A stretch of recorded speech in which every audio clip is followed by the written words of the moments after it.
एक डिमांड सबकी रहती है, इसको समस्या नहीं बोलेंगे, शिकायत नहीं बोलेंगे, डिमांड बोलेंगे। एक डिमांड सबको है, मैं जाऊं तो मेरी कहानी जरूर सुनाते हैं। Right sir. वो बोलते हैं मैं कहानी सुनाओ। शुक्र है आज आपने मेरे को बोला नहीं सर आप कहानी सुना दें, अदरवाइज तो मैं कहीं भी जाता हूँ ना, सर आप अपनी कहानी जरूर सुनाना। मैंने कहा यार मेरी कहानी से तुम्हें क्या मिलेगा? बोला सर उससे थोड़ा हमें इंस्पिरेशन मिलेगी, प्रेरणा मिलेगी कि आप कर सकते हो तो फिर हम भी कर सकते हैं। मैंने कहा ये बात तो पक्की है, अगर मैं कर सकता हूँ तो कोई भी कर सकता है। क्यों कर सकता है? क्योंकि मेरी स्थिति नहीं थी करने वाली। मेरी आर्थिक स्थिति ऐसी थी कि मैं नेटवर्क मार्केटिंग कर ही नहीं सकता था। क्यों नहीं कर सकता था? मैं जब 2 साल का था, जब पैदा हुआ तो मेरी मां मर गई।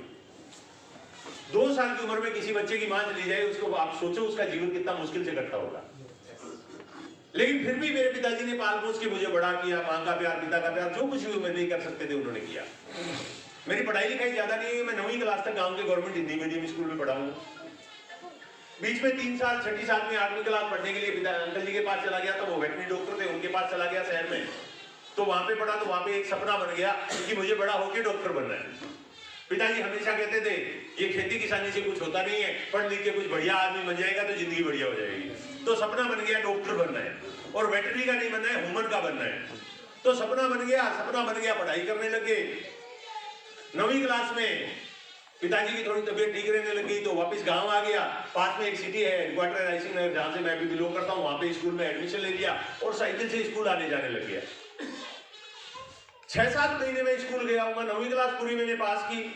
दिन में मैं स्कूल जाता, शाम को मैं आके खेत जाता, उसके बाद रात को पढ़ाई करता, फिर भी मेरे पढ़ाई में अच्छे नंबर आए। 10वीं क्लास में मेरा एडमिशन हुआ। 10वीं क्लास में मैं बीमार हो गया और मेरे को एक बीमारी हो गई जिसमें जोड़ों के सारे मतलब जोड़ जाम हो गए, बहुत दर्द होने लग गया, और जिसको आप गठिया टाइप का कहते हो। मतलब जांच करवाते तो आरए फैक्टर तो नेगेटिव आता था, बट उसके बावजूद भी मेरा जो ट्रीटमेंट हुआ वो सारा आर्थराइटिस का ही हुआ। तो डॉक्टरों ने क्या किया, मेरा ट्रीटमेंट किया, लेकिन वो डॉक्टर जो मैं जिस छोटे सिटी में था वहां पे डॉक्टरों से समझ में आया नहीं। मेरा इलाज काफी हुआ लेकिन इलाज से कोई फायदा नहीं हुआ और मैं मरणासन पोजीशन पे पहुंच गया। एक दिन मेरे एक अंकल है बीकानेर में, पुलिस में रहते हैं, अभी रिटायर हो गए हैं। उनको ये खबर मिली कि मैं बहुत बीमार हूँ। पहले पता था कि बीमार हूँ, लेकिन उस दिन पता चला कि बहुत बीमार हूँ। तो वो मेरे को मिलने के लिए आए और आके मेरे को बोलते हैं, मेरे पिताजी को बोलते हैं कि मैं इसको बीकानेर लेके जा रहा हूँ, वहां इसका इलाज करवाएंगे। तो बीकानेर हमारे घर से 200 किलोमीटर दूर है, बहुत बड़ा शहर है, बड़ा हॉस्पिटल है वहां पे। वहां लेके गया, orthopedician doctor R N Mathur थे, उन्होंने मेरा इलाज किया। 21 दिन उन्होंने मेरा इलाज किया। 21 दिन में उन्होंने साबित कर दिया कि मेरे को आर्थराइटिस नहीं है, और उन्होंने बोला कंसल्ट टू फिजिशियन। और उसके बाद फिजिशियन के पास चले गए, फिर उन्होंने इलाज किया मेरा। काफी लंबा मेरा इलाज चला। उस इलाज के दौरान भी मैं पढ़ाई हमेशा करता था, क्योंकि मैंने कहा चलो यार लास्ट में पेपर देंगे, पास हो जाएंगे, साल नहीं मरना चाहिए। जब पेपर आए तो बच्चे स्कूल से आए और आके मेरे को बोला भाई वो एडमिट कार्ड जो बोलते हैं ना अपन, वो पेपर देने के लिए जो होता है, बोला वो एडमिट कार्ड आ गए हैं, आप 400 रुपए फीस है स्कूल की, जो एक छोटी सी फीस होती थी। बोले 400 रुपए फीस है, वो 400 रुपए फीस दे दो, एडमिट कार्ड ला देंगे, 2 दिन बाद पेपर शुरू है।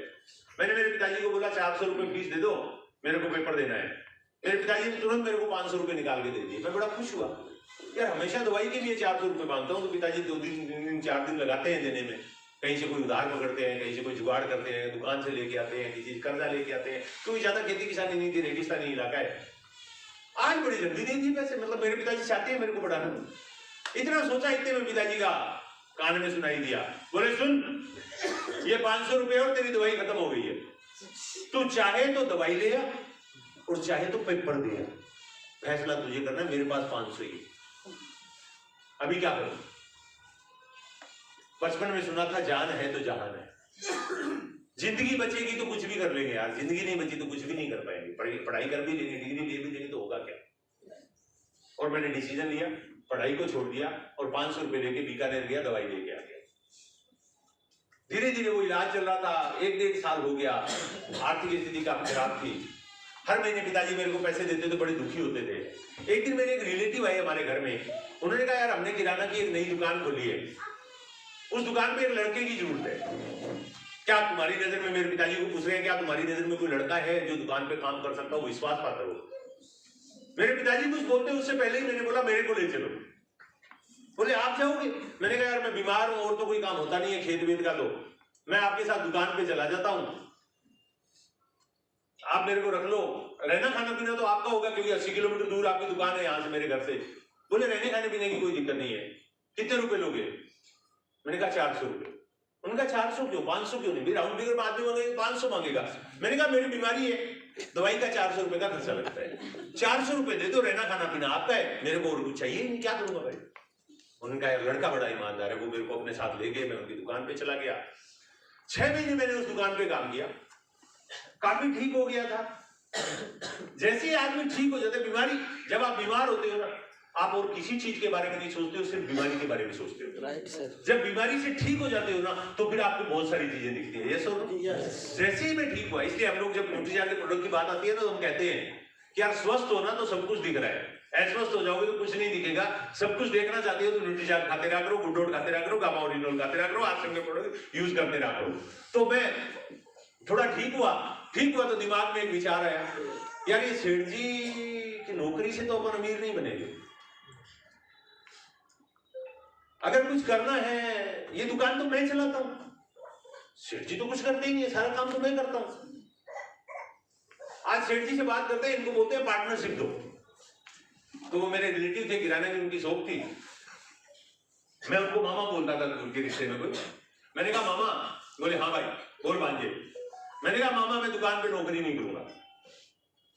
बोले क्या करेगा? खेती करेगा, गांव जाएगा? मैंने कहा नहीं गांव नहीं जाऊंगा, इधर ही दुकान पे ही रहूंगा। बोले फिर करेगा क्या? मैंने कहा पार्टनरशिप करो, काम मैं करता हूं, मुनाफा आप कमा रहे हो। बोले मुनाफा हम इसलिए कमा रहे हैं क्योंकि हमने पैसे लगाए, हमने दुकान लगाई है। तो मैंने कहा मैं भी मेहनत कर रहा हूं। बोले गाड़ी दे रहे हैं ना, 400 रुपए तेरे को दे रहे हैं ना, ज्यादा चाहिए तो 500 ले ले, 700 ले ले। तनख्वाह बढ़ानी है तो सीधा बोल दे भांजे कि मामा जी तनख्वाह बढ़ाओ। ये पार्टनरशिप वगैरह पागलों जैसी बात क्यों कर रहे हैं? मैंने कहा ना, तनख्वाह 1000 रुपए करोगे तो भी नहीं करूंगा, हिस्सा चाहिए। बोले एक काम कर, तेरे पिताजी के पास जा, 1 लाख रुपए ले आ, मैं तेरे को हिस्सा दे देता हूं। मैंने कहा वो तो मेरे पास नहीं है। उनको भी मालूम नहीं है, मालूम था नहीं है, इसीलिए तो उन्होंने बोला, नहीं तो दुकान में कोई पार्टनरशिप नहीं देता है जल्दी हुई। उन्होंने बोला ले 1 लाख। मैंने कहा नहीं है। बोले बेटा फिर तो तेरे को 700 मिलेंगे। मैं सैलरी बढ़ाने वाला था, अब तेरी वो भी नहीं बढ़ाऊंगा। मैंने कहा आप बढ़ा भी देते ना तो भी मैं काम नहीं करता। बोले तो मैं तो नहीं करूंगा। बोले तू जा, वो बस जा रही है, चढ़ जा। नहीं मैं मजाक कर रहा था, बस बता दी, अभी क्या बोलूं, मजाक ही तो बोलूंगा। मैं बोला मैं मजाक कर रहा था। बोले अच्छा मजाक कर रहा था? मैंने कहा हाँ। तो बोले काम कर, चाय मंगवा ले, ग्राहक आने वाले, सामान तोड़ लाओ, चाय पी ले और सामान तोड़ने के लिए तैयारी कर ले। ओके, अंदर विचार चल रहा है, साले कुछ भी हो जाए छोड़ूंगा तो जरूर, कुछ भी हो जाए छोड़ूंगा तो जरूर। एक दिन बैठे बैठे ध्यान दिया, मेरी दुकान के सामने 15 फीट के बीच में रोड थी, सामने एक RMP झोला छाप डॉक्टर बैठे थे। वो सुबह सुबह दारू पी के आते, बढ़िया मस्त, राम प्रताप भादु नाम, मस्त बिंदास दारू पी के आते थे। लूना मोपेड गाड़ी होती थी, कई बार हम उतार के कुर्सी पे बैठा के आते, ज्यादा पी लेते। फिर भी ग्राहक आते, मरीज आते, और उस समय वैसे हाथ पकड़ा के बोलते हैं डॉक्टर साहब बुखार है, थोड़ा ठीक करो ना। और वो ऐसे सुई लगानी पड़ेगी, और मरीज लेट जाता और आंख बंद करते करते लगा देते और आगे दवाई लेके चला जाता। मैंने बोला यार कमाल है यार, दुनिया का सबसे बेस्ट प्रोफेशन है ये बेवड़ा अगर पैसे बना सकता है। अगर ये प्रोफेशन मैं सीख जाऊं तो मैं बेवड़ा नहीं हूं, मैं तो झंडे गाड़ सकता हूं। अब हमें सीखना है, किससे सीखूं? किससे सीखूं? तो उसी से सीखना है, क्योंकि ढंगा तो अपने को आने नहीं देगा पास में, और अपने को करना है पार्ट टाइम। फुल टाइम तो नौकरी है, पार्ट टाइम करना है, तो पार्ट टाइम तो जो नजदीक होगा वही कर पाएंगे, दूर जाके तो कर नहीं सकते। तो मैं एक दिन गया, अंकल नमस्ते। बोले हाँ मुन्ना बोल, नमस्ते, कैसे है? मैंने कहा अंकल ठीक हूँ। उस दिन थोड़े होश में थे, मतलब आराम से चल के गए थे दुकान में, तो मेरे को पता था आज ठीक है बात करने का मौका है। मैंने कहा अंकल, बोले हाँ अंकल मेरे को डॉक्टरी सीखनी है। बोले अच्छा? मैंने कहा हाँ सीख सकता हूँ क्या? बोले हाँ क्यों नहीं सीख सकते, ये कोई मुश्किल काम थोड़ा ही है। मैंने कहा क्या करना होगा? बोला कुछ नहीं, 2 पाउच लाने होंगे। वो पाउच दारू आती थी उस समय पाउच में राजस्थान में, ये 92 की बात है, 92, आज से लगभग कितने साल हो गए, 31-32 साल पहले की बात है। बोले 2 पाउच लाने होंगे। मैंने कहा किसके? बोले दारू के। मैंने कहा कितने रुपए के आएंगे? बोले 40 रुपए के। मैंने कहा अंकल मेरे पास 40 रुपए नहीं। बोले पैसे तो मैं दे रहा हूँ, तो आप ही ले आओ। बोले चलने की इच्छा थोड़ी हिम्मत नहीं हो रही है, अंदर जाएगी तो चाल आ जाएगी। मैंने कहा ओके। उन्होंने 50 रुपए दिए, उन्हीं की लूना मोबाइल ली, 2 मिनट में जाके 2 पाउच लाया, पाउच लाके 2 पाउच उनको दिए, 10 रुपए देने लगा, बोला ये तू रख ले। यार दिल हो तो ऐसा हो। साथ में नौकरी सिखाएंगे, साथ में 10 रुपए भी देंगे। अब वो 10 रुपए उन्होंने मेरे को दे दिए और बोले अब देख ऐसा है, तू जा उधर, जब कोई कस्टमर आएगा तो मैं तेरे को बुला लूंगा। ओके। थोड़ी देर बाद में एक लेडीज पेशेंट आई, आके बोली डॉक्टर साहब 3 दिन से बुखार नहीं छोड़ रहा है। डॉक्टर साहब ने बोला भाई सुई लगानी होगी, बोली चल लेट गई तो डॉक्टर साहब ने उसको बोला इधर लेटी थी, तो इधर मैं सामने बैठा हूँ तो इधर लेटी, तो बोले नहीं इधर लेटो, इधर लेट गई। डॉक्टर साहब ने मेरे को इशारा किया, आजा सिरिंज भर के तैयार करे। जैसे ही मैं गया, बोले बोलना नहीं है, पहले से ही बोला हुआ था बोलना नहीं है, इशारा समझना है। अब उन्होंने इशारा किया, बोला ऐसे करके ऐसे इधर, मैंने ऐसे करके ऐसे दबा दिया, इंजेक्शन लग गया, बोले शाबाश तू पास हो गया। मैंने कहा बस, बोले हाँ। मैं हैरान परेशान, मैंने कहा यार MBBS करते हैं, नीट का एग्जाम देते हैं, करोड़ों रुपए खर्च करते हैं, सब डॉक्टर बनते हैं, यहाँ 5 मिनट में डॉक्टर बना दिया यार, क्या बात है यार डॉक्टर जी। उसके बाद में जब भी टाइम होता मैं उनके पास चला जाता, डॉक्टर बनने लग गया। 6 महीने उनके पास काम किया। एक दिन मेरा एक दोस्त आया, मैंने कहा यार मैंने डॉक्टरी सीख ली, लेकिन ये तो बेवड़ा है, इससे तो जितनी सीखनी थी उतनी सीख ली, अब कोई ढंग का डॉक्टर बता। तो उसने कहा ढंग का डॉक्टर यहाँ से 26 किलोमीटर दूर एक शहर है रूपगढ़, जहाँ रूपराम जी रहते थे पहले, बोले वहां पे है और वहां पे आप जाके काम सीखो, तो बढ़िया आदमी है। मैंने कहा यार बात करके बताना, बोला ठीक है बताऊंगा। 10-15 दिन बाद उसका समाचार आया, फोन तो होते नहीं थे मोबाइल वगैरह, तो पड़ोसी के फोन पे फोन आई और उसने भाई तेरा फोन आ रहा है, सतपाल नाम का कोई आदमी बोल रहा है। मैंने फोन उठाया, सतपाल की आवाज आई, अरे आत्मा। मैंने कहा हाँ।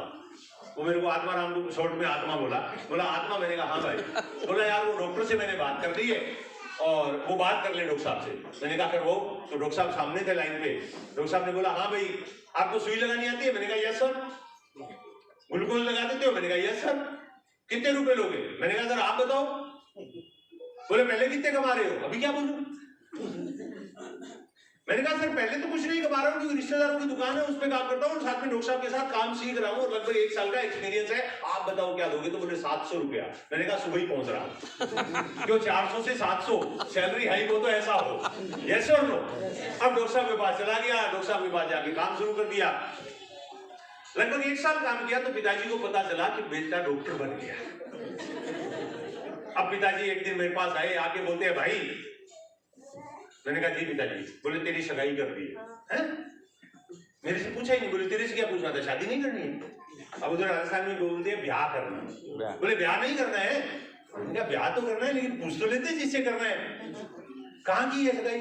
बोले उधर वो कोई गांव बताया किधर वाली। बोले वहां है। मैंने कहा मेरे से पूछा नहीं? बोले देख भाई पूछने का डिपार्टमेंट नहीं है। मेरे बाप ने मेरे से नहीं पूछा, तेरी माँ के साथ मेरी शादी की। अभी मेरी ड्यूटी है, मैं तेरे को शादी कर रहा हूँ।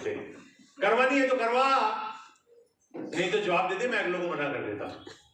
अभी मैं धर्म संकट में फंस गया, क्या करूं? भाई और बहन मोदी जी के शब्दों, शादी एक ऐसा लड्डू है जो खाए वो भी पछताए और जो नहीं खाए वो उससे भी ज्यादा पछताए। अब मैं क्या करूं? खा के फिनिश करूं। पछताना ही है तो खा के क्यों ना पछताए आपकी तरह, यस और नो। मैंने लड्डू खाया, मैंने हाँ बोल दी। 11 जून 1995 को 52 डिग्री टेम्परेचर, प्राइवेट बस में आगे की सीट पे नॉन एसी बस में मैं बैठ के गया दूल्हा बन के। शुक्र है मेकअप का जमाना नहीं था, गलती से अगर किया गया होता तो सोचो क्या होता। और जब मेरी शादी हो रही है तो मेरी दुल्हन जो आ रही है फेरे लेने के लिए, उसके इतना बड़ा घूंघट है। अब उसकी हाइट यहाँ तक है और मेरी हाइट यहाँ तक है। मैं कोशिश कर रहा हूँ ऐसे होके कुछ दिख जाए, पता तो चले कैसी है, काली लूटी बैनर लूटी, कोई पता तो चले, पता ही नहीं चल रहा। साथ वाले वो कहते क्या कर रहे हैं, सीधा खड़ा। बोला पेन ठीक कर रहा था, ये ठीक कर रहा था। अरे मुंह देखना चाह रहा हूं, दिखा दो यार। अब शादी हो गई, भगवान से प्रार्थना कर रहा हूँ, हे भगवान जिंदगी में तूने मेरी सुनी ना सुनी, आज तक की जो तूने किया वो मेरे को मंजूर, आज वाला ध्यान रखना यार, ये जयपुर ठीक लगना चाहिए, ये कहीं ऐसा गड़बड़ ना हो जाए यार।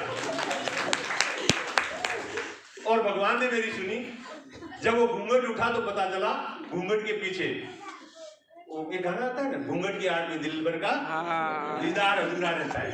तो वो दिन में तो दीदार अधूरा था, शाम को दीदार हो गया। और वो जब चेहरा दिखा तो मैंने कहा वाह, थैंक यू गॉड, इतनी सुंदर बीवी। अपना तो जैकपॉट लग गया। शादी हो गई। अब 5-4 दिन शादी की खुशी होती है, उसके बाद तो बीवी सवाल पूछ लेती है। आपसे नहीं पूछा होगा, बट मेरे को डाउट है पूछा होगा। मेरी बीवी ने मुझे पूछा, आप पैसे कितने कमा लेते हैं? नहीं, पहले उसने पूछा क्या करते हो? मैंने कहा तेरे को कोई डाउट है? अपनी अकेची इधर क्या है, अभी बता देते। तेरे को मालूम नहीं है क्या करते हो? बोली तेरे बाप ने बताया नहीं तेरे को? मैंने हाँ बताया था। क्या बताया था? बोले लड़का डॉक्टर है। तो डाउट है तो लेट, अभी बताता हूँ। बोली नहीं वो तो मालूम है, आप डॉक्टर हो, पैसे कितने कमा लेते हो? मैंने कहा डॉक्टर कितने कमाता है? ये थोड़े बोलूंगा 700 कमाता हूँ। मैंने कहा डॉक्टर कितने कमाता है? बोले बहुत। तो तेरे को कोई डाउट है? नहीं ठीक है, हाँ ठीक है। चुप हो गई बेचारी, और क्या बोलेगी। लेकिन अंदर से तो गड़बड़ हो रही थी, बेटा झूठ बोल रहा है, झूठ बोले कौवा काटे, अंदर से तो झूठ बोल रहा है। उसको चुप करवा दिया। थोड़े दिन बाद में मैं डॉक्टर साहब के पास गया। डॉक्टर साहब, बोले हाँ बोल भाई क्या चाहिए? मैंने कहा प्रमोशन। बोले क्यों? मैंने कहा शादी हो गई। तो बोले तलाक दे दे। शादी हुई तो तेरी प्रॉब्लम है, मेरी थोड़ी है। मैं 700 दे रहा हूं, इससे ज्यादा नहीं दे सकता। तो मैंने कहा मैं खुद का धंधा चालू करूंगा। बोले हाँ वो सबसे बढ़िया है, तू खुद कर। और अपन ने खुद की प्रैक्टिस गांव में आके चालू कर दी। झोला छाप डॉक्टर बन गए। बढ़िया प्रैक्टिस चल रही थी। अशोक गहलोत जी को खुशबू आ गई, राजस्थान सरकार को खुशबू आ गई। कोई 2-4 केस बिगड़े, डॉक्टरों ने उषा मैडम जैसे डॉक्टरों ने शोर मचाया। बोले झोला छाप हमारी नौकरी बर्बाद कर रहे, हमारा काम ठप कर रहे। तो बोले इनको बंद करवाओ। तो सरकार ने आदेश जारी कर दिया पुलिस वालों को, भाई झोला छाप किधर भी दिखे तो अंदर डालना, और कोई सुनवाई नहीं है। पिताजी ने बोला झोला उठा के अंदर रख, छाप रख, झोला अंदर रख, तू मरवाएगा। अकेला था, चला जाता तो भी कोई बात नहीं है, अभी तू चला जाएगा, पीछे इनको कौन संभालेगा? बच्चे भी होने वाले। मैंने कहा यार अब क्या करें? तो वो झोला छाप डॉक्टरी तो हमारी बंद हो गई साहब। 2-4 दिन 5 दिन बेरोजगार घूमते हुए पिताजी ने देखा। एक दिन बोले इधर आ गया। जी पिताजी, ऐसे ही बोलते हैं ना पिताजी के सामने। धरती में सबसे बड़ा आतंकवादी आपने अगर नहीं देखा है ना तो अपने बाप को देख लेना, आपको समझ में आ जाएगा आतंकवादी कैसा होता है। ये मैंने देखा हुआ है रूबरू, आपने तो नहीं देखा होगा। मेरे बेटे के लिए तो मैं आतंकवादी नहीं हूँ, बट मेरे देखो कितना जोर से ताली बजाओ, जोर से। यार यहाँ कंजूसी करते हो आप लोग। आपने पैसे ज्यादा लिए थे क्या इससे? कितने रुपए लिए थे? 150 रुपए में तो इससे ज्यादा बचती है ताली। आप तो बड़ी कमजोर कंजूसी वाली। अब वो पिताजी ने बोला इधर आ। जी पिताजी। बोले देख तेरी डॉक्टरी वोक्टरी मैंने देख ली सारी, कुछ नहीं चलेगी। अभी पैर वैर तेरे सारे ठीक है, चकाचक, बीमारी तेरी ठीक हो गई है। अभी तू एक काम कर, मेरे साथ खेत में लग जा। मैं भूख नहीं मरा, मेरी इच्छा तो ही पूछ लूं पेट भर के कब खाया। बट आप किसी से भी कुछ भी पूछ सकते हो, अपने बाप से कुछ पूछ सकते हो? नहीं पूछ सकते, सामने बैठा है, बाद में क्यों जाना? अभी पूछ लो, बाद में गड़बड़ हुए पहले ही पूछ लो। बच्चे मेरी मीटिंग में बड़े खुश रहते हैं, वो कहते हैं आज मम्मी पापा की पूरी लड़ाई हो रही है, आज मम्मी पापा की खबर हो रही है पूरी। तो मैंने कहा, बोले तेरे दादा ने भी खेती की, तेरे परदादा ने भी खेती की, मैंने भी खेती की, मेरे 3 भाई है वो भी खेती कर रहे हैं। वो 3 गलती से नौकरी लगी है वो अलग बात है, बाकी सब खेती कर रहे हैं और कोई भूखा नहीं सो रहा है। तू भी खेती कर, भूखा नहीं सोएगा, सुबह से खेत में आ जाना। अब सुबह से किधर जाऊं? खेत में जाना पड़ेगा। अब खेत में जा रहा हूँ, हल चलाना सीख रहा हूँ पिताजी के साथ। इधर से ऐसे जोतना है, इधर से ऐसे जोतना है, वो खेती सीख रहा हूँ। जब तक थोड़ा बहुत सीखा, खेती करना शुरू किया, एक दिन पिताजी को पीलिया की शिकायत होगी। ज्वाइंटिस बोलते हैं क्या अंग्रेजी में? हाँ, वो पीलिया ज्वाइंटिस हुआ। डॉक्टर से चेक करवाया, उसने कहा भाई ये तो लीवर का कैंसर हो गया। और 3 महीने में इलाज भी पूरा हुआ नहीं, पिताजी की डेथ हो गई, वो स्वर्ग से जा गए। पहले एक मेंटोर था, गाइड करने वाला था, कुछ भी कहे थे, लेकिन एक सुकून ऐसे होता था कि यार कुछ गड़बड़ होगा तो पिताजी संभाल लेंगे। क्योंकि वो हमारे पास एक स्टेपनी थी, एक बैकअप था। अब वो दुनिया से चले गए, वो चले गए कोई बात नहीं है, लेकिन मेरे साथ बड़ी मुसीबतें शुरू हो गई। कैसे हो गई? जब तक पिताजी दुनिया में थे बहुत सारी जमीन हिस्से पे मिलती थी उनकी गुडविल और रेपुटेशन की वजह से, क्योंकि वो एक अच्छे किसान थे। हमारी खुद की भूमि कम थी, लेकिन 12 में मतलब बहुत सारे लोग हिस्से में जमीन दे देते थे, जिससे हमारे घर में अच्छी खासी इनकम आती थी। अब उनकी जैसे ही डेथ हुई, लोगों ने बोला यार हम तो खेती जरूर करेंगे, खुद ही करेंगे, भले ही वो खुद ना करे, किसी और को देनी है, बट मेरे से छुड़वानी थी। क्यों? नया लड़का है, पता नहीं कैसी खेती करेगा, क्या करेगा, क्या नहीं करेगा, पैसे देगा नहीं देगा, खुद कमाएगा, भूख मरेगा, हमें और मारेगा। तो वो जमीन छुड़वा दी और मेरे हिस्से में जो भूमि बची वो 10 बीघा जमीन भूमि, 10 बीघा मतलब 7 एकड़ बनता है मोटा मोटा, 7 एकड़ भूमि राजस्थान की, वो भी रेगिस्तानी। पानी गिरेगा, बरसात होगी तो फसल होगी, नहीं गिरेगा, नहीं बरसात होगी तो नहीं फसल होगी। और बैड लक शुरू हुआ वहां से। एक साल पानी नहीं गिरा, दूसरे साल भी पानी नहीं गिरा, तीसरे साल भी पानी नहीं गिरा, चौथे साल भी पानी नहीं गिरा। राजस्थान में हाईएस्ट 7 साल का रिकॉर्ड है पानी नहीं गिरने का, यानी 7 साल तक भी अकाल पड़े हुए हैं। जब 3 साल हो गए तो आपको क्या लगता है 3 साल तक मेरे को इनकम नहीं आ रही है तो मैं भूखा सो रहा हूँ क्या? नहीं हूं, नहीं सोऊंगा। क्या बीवी बच्चों को भूखा सुलाऊंगा? नहीं सुलाऊंगा। 3 साल तक लगातार मैं क्या किया, दोस्तों से और रिश्तेदारों से कर्जा लिया, इस उम्मीद में कि जब फसल होगी तो चुका देंगे। इस साल ले लेते हैं, फसल होगी चुका देंगे, इस साल नहीं हुआ अगले साल हो जाएगा। उम्मीद पे दुनिया कायम है, ऐसा सुना है, उम्मीद पे दुनिया कायम है। तो उम्मीद पे अपन कर्जा लेते रहे और 3 साल में मेरे सिर पे लगभग 2 लाख रुपए का कर्जा हो गया। 2 लाख रुपए का, 1.5-2 लाख रुपए का मेरे सिर पे कर्जा हो गया। दोस्तों ने मिलना बंद कर दिया, रिश्तेदारों ने आना बंद कर दिया। शादी ब्याह फंक्शन में भी मेरे को नहीं बुलाते थे, सच्ची बता रहा हूं। अभी तो 18 फरवरी को शादी है, मेरे भतीजे की 18 फरवरी को शादी है, बीकानेर में। वो पटवारी है, उसकी वाइफ जो है सुपरवाइजर है, जिसके साथ शादी हुई है, उसका दादा जो है रिटायर्ड हेड कांस्टेबल है, उसका बाप कांस्टेबल है, आर्मोर है, और उसकी माँ टीचर है। मतलब इतना बड़ा रिच फैमिली है। 1.5 महीना पहले मेरे को फोन करके बोला भाई 18 फरवरी की डेट बताइए हमें, आपके कैलेंडर में नोट कर लो 18 फरवरी को आपको बीकानेर होना है। और अब होना पड़ेगा, क्योंकि 2.5 महीने पहले अगर कोई मेरे को डेट दे रहा है तो फिर तो जाना पड़ेगा। लेकिन एक जमाना वो था जब शादी है, मेरे को पता है 2 दिन पहले मेरे को इनविटेशन कार्ड भेजा जा रहा है, बोले भूल गए थे। भूले नहीं थे, मालूम था आएगा तो देख के कुछ नहीं जाएगा, खा के ही जाएगा। और अपन भी समझदार थे, मालूम था कि वो सोच के दे रहे हैं कि आवे ना तो अपने जाओ ही ना, क्योंकि अपने को तो 100 भी बारी है, 100 भी देना बारी है। तो वो स्थिति कुछ ऐसी थी। 3 साल तक इनकम नहीं हुई, 1 लाख 1.5 लाख 2 लाख का कर्जा हो गया, दोस्तों रिश्तेदारों ने मिलना बंद कर दिया। अचानक एक दिन मेरा दूर का एक दोस्त जो दूसरे गांव में रहता था मेरे पास आता है, आके बोलता है आत्माराम जी, ये जो बचपन में मेरे साथ पढ़ा था, हमेशा में हम लोग क्लास फेलो रहते 9वीं क्लास तक, मेरे को बोलता है ये उधार की जिंदगी कब तक जियोगे यार, कोई काम धंधा क्यों नहीं करते? मैंने कहा क्या करूं यार, नौकरी आती है वो सरकार नहीं करने देती, खेती आती है खेत में कुछ होता नहीं है, 9वीं क्लास तक पढ़ाओ नौकरी कोई देता नहीं है, इसके अलावा मुझे कुछ आता नहीं है, तू बता मैं क्या करूं? बोलता है आपके गांव में दूध बहुत होता है, आप गांव से दूध इकट्ठा करके 12 किलोमीटर दूर तहसील हेडक्वार्टर है रायसिंग नगर, जहां से मैं अभी बिलोंग करता हूं, बोला वहां ले जाके बेचो तो आपका काम ठीक चल सकता है। उसका सुझाव मेरे को तुरंत पसंद आ गया। क्यों पसंद आ गया? क्योंकि वो दूध बेच रहा था और उसमें अच्छे पैसे बना रहा था। जब कोई सफल आदमी कोई सफल आदमी हमें उस काम के बारे में बताए जिसमें वो ऑलरेडी सफल है, तो हम उसकी बात को ज्यादा एक्सेप्ट करते हैं। यस और नो? Yes sir. मैंने उसके सुझाव को माना और मान के मैंने उसको बोला यार मैं कर तो लूं लेकिन मेरे को दूध बेचना नहीं आता। वो कहता है कोई बात नहीं, आप 2-3 दिन मेरे गांव आ जाओ, मैं आपको दूध बेचना सिखा दूंगा। मैं उसके गांव चला गया और 3 दिन में मैं दूध बेचना सीख गया, क्योंकि दूध बेचने का काम कोई रॉकेट साइंस नहीं है। दूध बेचने के काम में 2 ही चीजें सीखनी होती है, कितना पानी मिलाना है और कितना फैट निकलवाना है। तीसरी तो कोई चीज ही नहीं है ना। यानी अंग्रेजी में बोले तो कितना ब्लैक एंड व्हाइट करना है। मैं वो सीख गया, घर आया, साइकिल थी मेरे पास ऑलरेडी, उस साइकिल से मैंने दूध बेचना शुरू किया।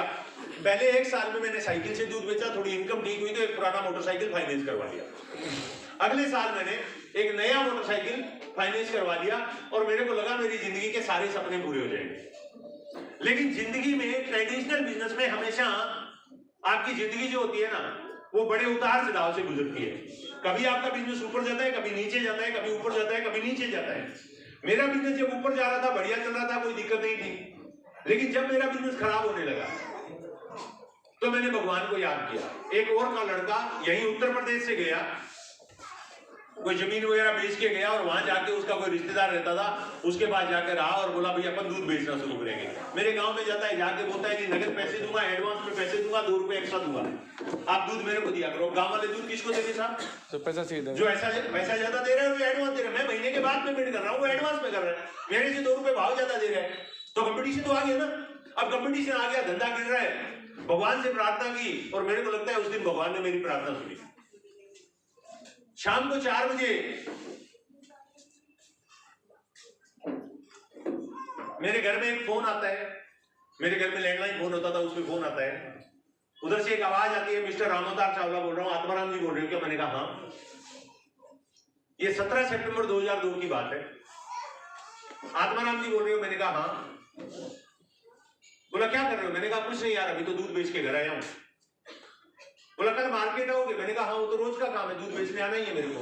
बोला कल आप फ्री होके मेरे पास आना, मैं आपको एक फ्री का बिजनेस बताऊंगा। अब मैं हिंदुस्तानी आदमी हूं साहब, हिंदुस्तानी आदमी को फ्री में कुछ भी तो लेने को तैयार रहता है। जहर भी दोगे तो ले लेगा, बोलेगा ले लेता हूं अपने, नहीं तो पड़ोसी का काम आ जाएगा। मैं भागा भागा दूसरे दिन सुबह 9 बजे उसकी दुकान पे पहुंच गया। वो बेचारा शटर उठा रहा है। मैं बोला हाँ भाई बोल। तो बोला इतना जल्दी आ गया? मैंने कहा तू नहीं कहा था फ्री का बताऊंगा, बता। तो बोला 10 मिनट रुको, मैं दुकान का शटर उठा लेता हूँ, धूप बत्ती कर लेता हूँ। मेडिकल स्टोर की उसकी दुकान थी। हम लोग दुकान में बैठ गए। उसके बाद में वो मेरे को प्लान दिखा रहा है। ये कंपनी होती है, ये कस्टमर होता है, बीच में मिसेली होते हैं, अपने को कुछ पल्ले नहीं पड़ रहा है। फिर वो बोलता है ये किट है। मैंने कहा ओके, क्या है इस किट में? बोला इसमें कपड़ा है। नाम था NM kit, RC business NM kit. 1260 रुपए का। बोला 3 जोड़ी कपड़ा है। मैंने कहा ला दे दे। बोला ला 1260 दे। मैंने कहा फ्री बोला था यार तूने। बोला कपड़े के पैसे ले रहा हूँ, बिजनेस अपॉर्चुनिटी फ्री में दे रहा हूँ। मैंने कहा फिर तेरे पास ही लगा। बोला यार ये ऐसे हो जाएगा, ऐसे हो जाएगा। अब मैंने जैसे ही उसने पैसे मांगे और वो चार्ट समझाया, 2 जोड़ने होंगे, फिर 2 के 4, फिर 8, 16, 32, 64, मैं समझ गया उलझाने वाला काम है। ये जोड़ा जोड़ी का काम है, मेंबर बनाने का काम है, और इस काम में अपने को नहीं उलझना है। अभी मैंने दिमाग अपना बंद कर लिया। ये डिब्बा है, इसके ऊपर एक ढक्कन है, ये ढक्कन बंद है, इसमें कुछ डाल सकते हो क्या? नहीं। ये दिमाग की ऐसे ही है। ये ढक्कन अगर ऊपर से बंद हो गया ना, कुछ भी अंदर नहीं जाएगा। अगर इसमें कुछ डालना है तो इस ढक्कन को खुला रखना होगा। मैंने ढक्कन बंद कर लिया। अभी मेरा दोस्त आधे घंटे तक मेरे को समझा रहा है यार समझ जा, ऐसे कर ले, ऐसे कर ले, ऐसे कर ले। मैं कुछ नहीं समझना चाह रहा हूं, क्योंकि मेरे को लगा 1260 लेगा। 2000 रुपए महीना में दूध बेच के कमा रहा हूँ, 1260 उसको दे दूं, बीवी को हिसाब कौन देगा घर जाके? 2000 में से 1260 रुपए आप दे दो। आपकी सैलरी है 20,000 रुपए मान लो, और 12,600 रुपए आप कहीं लगा जाओ। क्या लगता है घर में नाचते हुए जाओ कि डांस करते हुए? बोला 12,600 लगा के आया हूं। बीवी बोलेगी लाई साहब किधर लगाए? यस और नो? यस। मैंने बोला नहीं लूंगा। वो काफी देर तक मेरे को समझाता रहा। मैंने कहा यार मेरे पास पैसे नहीं है, ये कंपनियां चलती नहीं है, ये चिटफंड है, ये बेवकूफ बनाने का धंधा है। मैं उसको 100 लॉजिक बता रहा हूँ। वो एक बतावे, मैं 100 बता दूं ना चलने के कारण। वो एक कारण बताए चलने का, अमीर बनने का, कामयाब होने का, मैं 100 बता दूं ना चलने का, अमीर ना बनने का, कामयाब ना होने का, किस्मत खराब, खोपड़ी खराब, ये खराब, वो खराब, सब मैंने बोला। लगभग पौने घंटे बाद वो मेरे को बोलता है चाय पिएगा? मैंने कहा हाँ, अब की बात ठीक। पैसे लेगा कि फ्री पिलाएगा? क्योंकि तुम लोग हो सकता है चाय भी पिला के बोलो 4 रुपए देके। बोला नहीं फ्री पिलाऊंगा। तो पिला, देर किस बात की? तो बोला मैं बोल के आ रहा हूँ। मैंने कहा बोलना क्या है, यहीं से आवाज लगा दे, ए 2 चाय भेजना। ऐसे ही करते हो ना दुकानदार लोग, 2 चाय भेजना। वो 2 उंगली ऐसे करते हो, दुकानदार वो तुरंत समझ जाता है चाय वाला कि 2 बुलवा रहा है। और अगर इसे ऐसे तीसरी उंगली को आधा उठा दिया ना तो 2 को 3 में डालने के लिए बोल रहा है। बताने की जरूरत नहीं होती है, रात को पता ही नहीं चलता है कि 2-3 में मंगवा रहा है। तो मैंने बोला यहीं से बोल दे। बोला नहीं मैं बोल के आ रहा हूँ, ठंड थोड़ी ज्यादा है, मैं उसको बोल के आ रहा हूँ, अदरक वगैरह डाल के बढ़िया भेजेगा। ठीक है भाई जाके बोल। अभी वो जाके उसको बोला चाय का। थोड़ी देर बाद में एक छोटा सा लड़का आया, 2 कप में चाय दी हुई है और गीत गुनगुनाता हो रहा है, आ रहा है, आज मौसम बड़ा बेईमान है, आने वाला कोई तूफान है। अपने को क्या मालूम कौन सा मौसम बेईमान है और कौन सा आने वाला तूफान है, लेकिन उसको कुछ पता होगा। वो चाय रखी, चला गया। जैसे ही मैंने वो कप उठाया, एक लंबी सी स्टीम कार आई और मेरी दुकान के, उस दुकान के आगे खड़ी हुई एक गोरा चिट्टा आदमी बाहर आया, आते ही दुकान में घुसा और मेरे से हाथ मिला के बोलता है, हेलो आत्माराम जी, क्या हाल चाल है? मैंने साहब आप मेरे को कैसे जानते हो? बोले आपको कौन नहीं जानता, इतना बढ़िया दूध बेचते हो। जान ना पहचान, तू मेरा मेहमान, आज तक मिला नहीं, शक्ल देखी नहीं, कुछ जानते नहीं, और बोले इतना बढ़िया दूध बेचते हो। खैर, एक बढ़िया अमीर आदमी आपसे हाथ मिलाता है, वो भी एक दूध वाले से, बहुत छोटे आदमी से, तो रिस्पेक्ट करना फर्ज बनता है। मैंने वो चाय का कप उठाया और मैंने कहा लीजिए सर चाय लीजिए। बोले नहीं आप लो और आ जाएगी। मैंने कहा लीजिए। तब तक मेरा दोस्त बोलता है अंकल ये ले लो। मैंने कहा अंकल, अब मेरा दोस्त यहाँ है, मैं यहाँ हूँ और वो चाचा जी जो आए वो इधर बैठे हैं अंकल। मैंने कहा अंकल? बोला हाँ ये मेरे अंकल है। अच्छा यार कभी मिला या नहीं? बोला आज मिल लो। मैंने कहा ओके। अब वो बोलता है, मैंने कहा तू नहीं पिएगा चाय? बोला मैं और मंगवा लेता हूँ। बोलता है एक चाय भेजना। पहले तो जाके मैंने ऐसे करके बोला, अब अदरक बोल के आज पूरे दिन अदरक वाली आई। दोस्तों 2 साल बाद पता चला वो बेचारा चाय वाला चाय तो अदरक की बनाते थे। वो मेरा दोस्त चाय बोलने नहीं गया। उस चाय वाले की दुकान के पीछे एक एसटीडी पीसीओ था। उस पीसीओ में जाके उस अंकल को फोन किया, बोला अंकल मुर्गा आ गया, हलाल नहीं हो रहा, आ जाओ दोनों मिलकर कर लेते हैं। अंकल बड़े पढ़े लिखे थे, समझदार थे, उषा मैडम की तरह। बोलते हैं नाम क्या है? बोला नाम से क्या लेना है? बोले रे बावड़े, डेल कार्नेगी कहा हुआ है हर इंसान की ख्वाहिश है सफेद कागज पे काले अक्षरों में उसका नाम लिखा और दुनिया उसको पढ़े। नाम से किसी को बुलाओगे तो वो आधा बेहोश हो जाएगा, आपकी बात सुनेगा। मान लो नरेंद्र जी मेरी पिटाई करने आ रहे हैं और मैं बोलूं नरेंद्र सर, ये बोलेंगे आदमी तो ठीक लग रहा है, थोड़ी देर वेट करता हूँ। रुक जाएंगे, मारेंगे नहीं। बोला आधा बेहोश। अच्छा। बोला आत्माराम। बोला काम क्या करता है? मेरा दोस्त छुपा रहा है काम को। बोला ये बोल दूंगा दूध बेचता है तो ये पढ़ा लिखा आदमी उसको प्लान दिखाने नहीं आएगा, जबकि लाना प्लान दिखाने के लिए। बोला काम से आपको क्या लेना है? कोई भी हो। बोले रे बावड़े, आदमी कोई भी हो, कितना भी छोटा काम करता हो, उसके काम की तारीफ करो, वो पूरा बेहोश हो जाएगा, फिर जैसे मर्जी काट लो। बोला दूध बेचता है। अंकल ने बोला तीसरा मैं अपने आप कर लूंगा। और वो सीधे आए, हेलो आत्माराम जी क्या हाल चाल है? मतलब फोन पे पूछा हुआ था, नाम आत्माराम है। सर बहुत बढ़िया, आप कैसे जानते हो? बोले आपको कौन नहीं जानता, इतना बढ़िया दूध जो बेचते हो।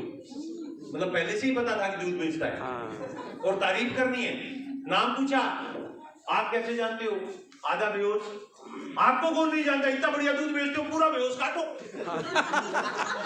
सही बात है। अभी वो चाचा जी पूछते हैं आत्माराम जी दूध बेचने से काम बढ़िया चलता है? दूध बेचने का पहली मर्तबा कोई भी आदमी हो बढ़िया ही बोलेगा। साले के शाम का आटा नहीं है घर में, फिर बोलेगा बहुत बढ़िया। थोड़ा सा दबा के पूछो, वाकई में बढ़िया चल रहा है, बहुत खराब चल रहा है, ऐसे ही होता है ना। यस। तो उन्होंने थोड़ा दबा के पूछा, नहीं कहने के लिए बढ़िया चल रहा है कि वाकई में बढ़िया चल रहा है? मैंने कहा सर वाकई में तो आपके मजे, हमारे तो कुछ नहीं है। आप स्टीम कार उस समय स्टीम मर्सिडीज बराबर होती थी, आज की मर्सिडीज उस समय की स्टीम। मैंने कहा सर जिंदगी तो आपकी मजेदार है, हमारी तो कुछ नहीं है। बोले तो आप भी मजेदार कर लो। मैंने कहा साहब हमारे ऐसे भाग कहां जो हम मजेदार कर ले। बोले नहीं, किस्मत से कुछ नहीं होता है, आदमी जो कुछ भी बनता है वो सीख कर बनता है, गरीब भी सीख कर बनता है, अमीर भी सीख कर बनता है। Right sir. मैंने कहा क्या बात कर रहे हो? बोले हाँ। तो मैंने कहा सर वही तो मैं कह रहा हूँ ना, किस्मत खराब है। बोले क्यों? मैंने कहा मैं तो सीखा ही नहीं, क्योंकि मैं तो 9वीं पास हूँ।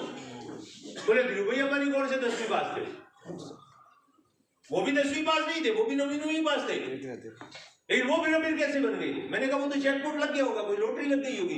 बोले लॉटरी नहीं लगी, उन्होंने अमीर बनना सीखा। वो अमीर इसलिए बने क्योंकि उन्होंने अमीर बनना सीखा, आप इसलिए नहीं हो क्योंकि आपने सीखा नहीं। मैंने कहा मतलब क्या है आपका?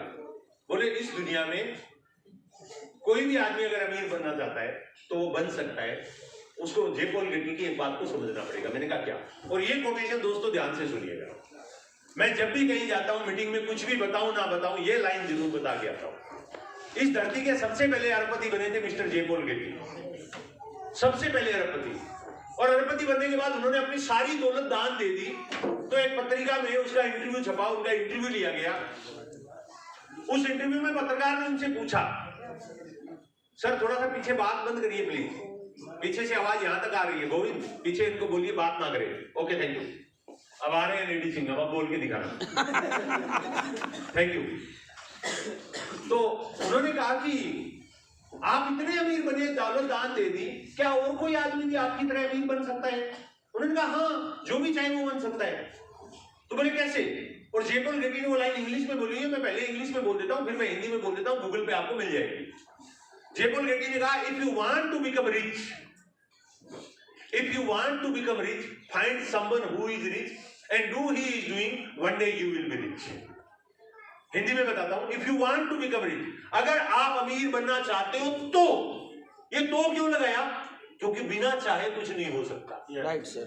यस और नो? यस। बीवी बोलती है खाना खाना चाहते हो तो बना दूं, आप बोलो नहीं भूख नहीं है तो बनेगा? नहीं बनेगा, तो बीच में आएगा। आप चाहते हो तो, if you want to become rich, अगर आप चाहते हो अमीर बनना तो find someone who is rich, पहले उसे ढूंढो जो अमीर है। मेरे को हवाई जहाज नहीं उड़ाना आता, आपको आता है क्या? चलो आओ मैं सिखा देता हूँ आपको उड़ाना। आपको ही नहीं आता। मेरे को पानी में तैरना नहीं आता, मैं आपको सिखा सकता हूँ, चलोगे? रुद्रपुर में तालाब है 8 फीट गहरा, मैं इनको सबको ट्रेनिंग देके लगा, थोड़ी देर आप माइक संभालो। कितने लोग जाने को तैयार है? कोई नहीं। बोले भाई तू डूबेगा, हमें भी लेके डूबेगा। तो उन्होंने कहा, if you want to become rich, find someone who is rich. अगर आपको तैरना सीखना है तो तैरने वाले से सीखोगे, जिसको तैरना आता है। Yes sir? यस। आपको उड़ान भरना सीखना है फ्लाइट में, तो आप पायलट से सीखोगे जिसको हवाई जहाज चलाना आता है। Right sir. आपको कार चलाना सीखना है तो कार चलाने वाले से सीखते हो। यस। कितने लोगों को साइकिल चलानी आती है? साइकिल साइकिल साइकिल साइकिल कितने लोगों को आती है? अच्छा, मेरे तो बहुत कम लोगों को आती है। वेरी गुड, बहुत बढ़िया। अच्छा, बाइक चलाना कितने लोगों को आता है? कार, अभी देखो हाथ कम हो गए। अच्छा, बस, ट्रक, रेलगाड़ी हमारे टीआर कश्यप जी को आती है, और हवाई जहाज किसी को नहीं आता। क्यों? साइकिल चलाना क्यों आता है सबको? सीखा। किससे सीखा? साइकिल वाले। जिसको साइकिल चलाना आता था। मोटरसाइकिल चलाना सीखा जिसको साइकिल चलाना, मोटरसाइकिल चलाना आता था। कार चलाना सीखा जिसको कार चलाना आता था। बस चलाना 2-4 लोगों ने सीखा, उससे सीखा जिसको बस चलाना आता था। उनकी जान पहचान में कोई बस वाला रहा तो उन्होंने सीख लिया। रेलगाड़ी चलाना नहीं सीखे क्योंकि जान पहचान में कोई रेलगाड़ी चलाने वाला नहीं था। यस और नो? यस।